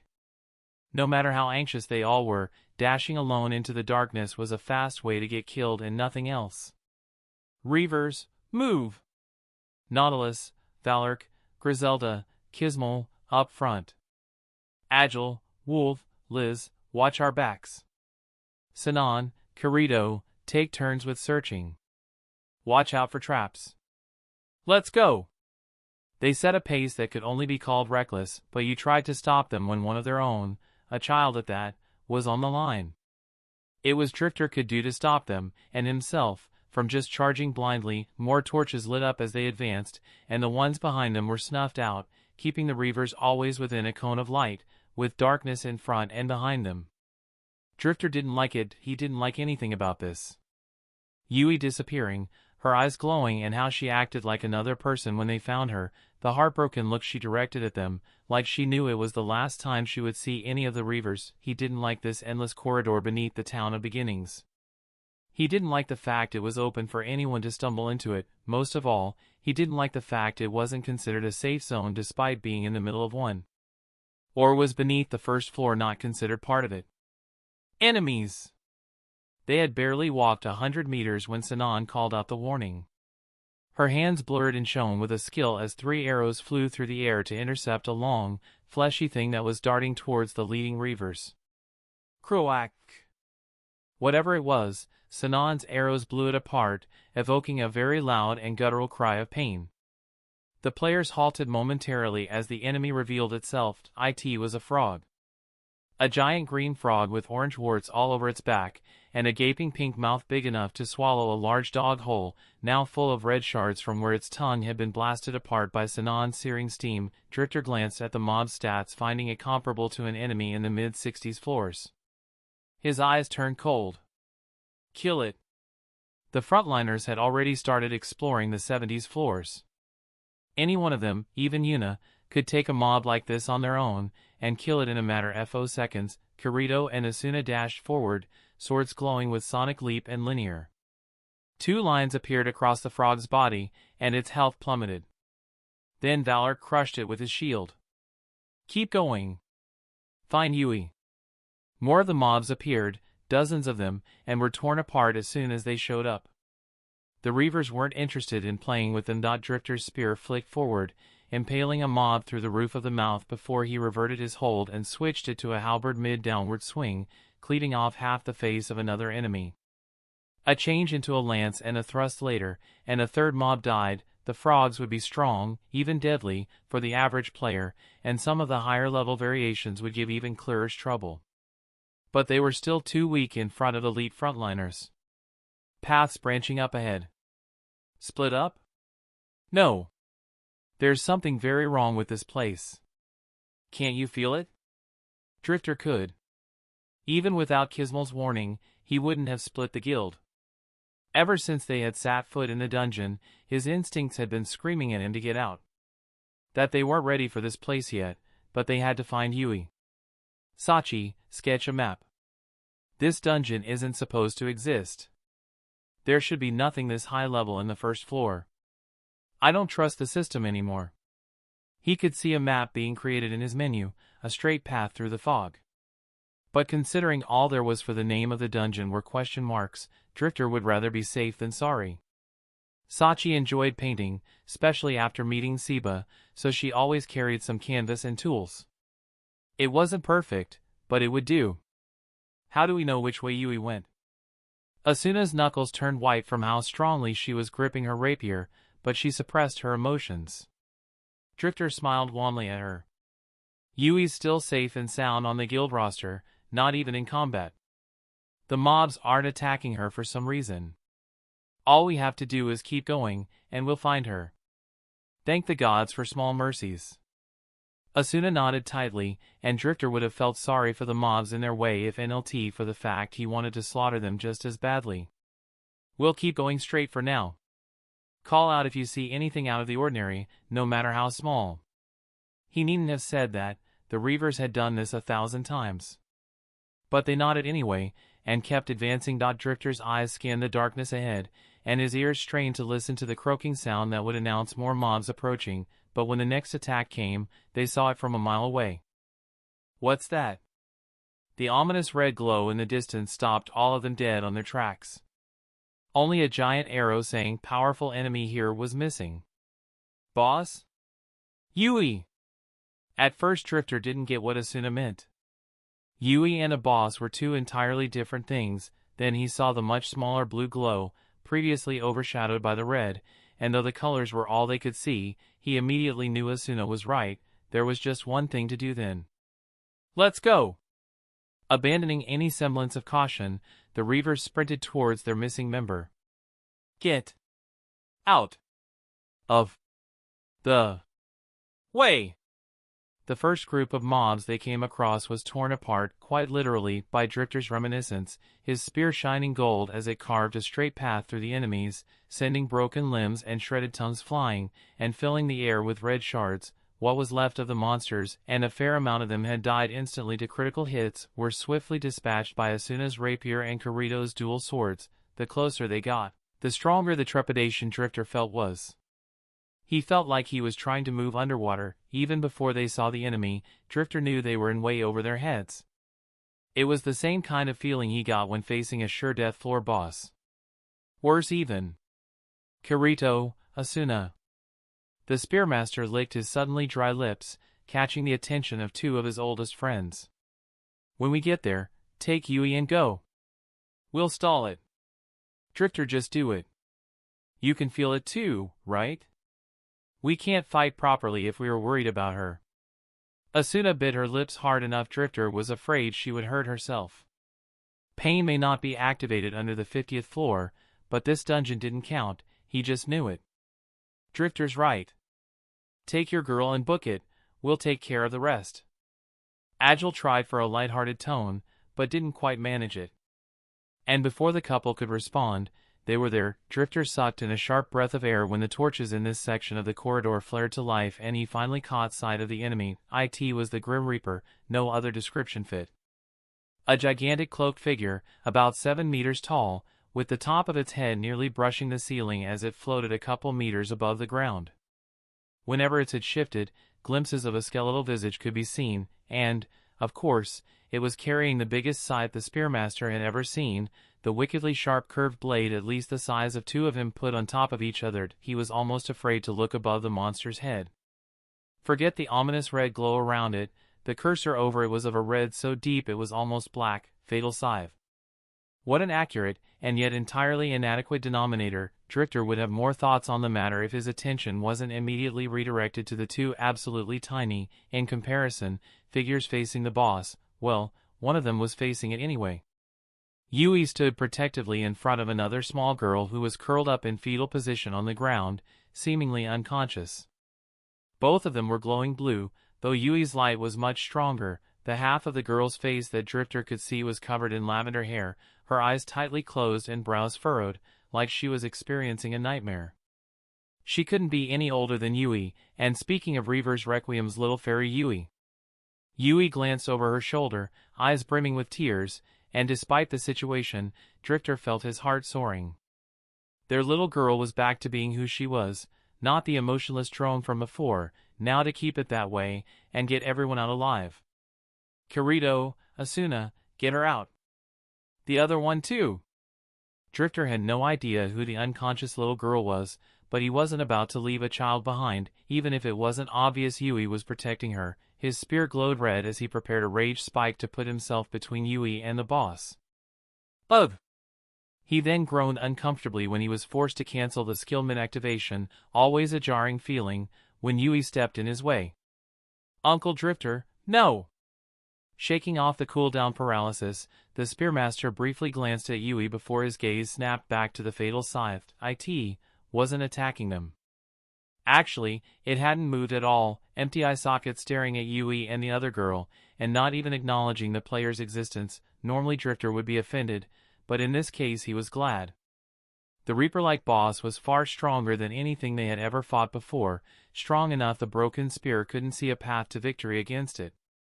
It won't attack me, Uncle Drifter. Just stay behind me. Drifter's eyes widened slightly and he heard some of his Reavers gasping. He rolled his spear in his palms, but stopped. Please explain, Yui. Everything, as fast as you can. He hated how harsh his words sounded, but they were closer to death now than they had ever been before. He would at least like to know why. Uncle Drifter. Papa, Mama. I remember. I know who I am now. Kirito jerked forward involuntarily, and Asuna made a sound like someone had stepped on her foot. Drifter just tightened his grasp onto his weapon. We can talk about it later, Yui. But we should get going now.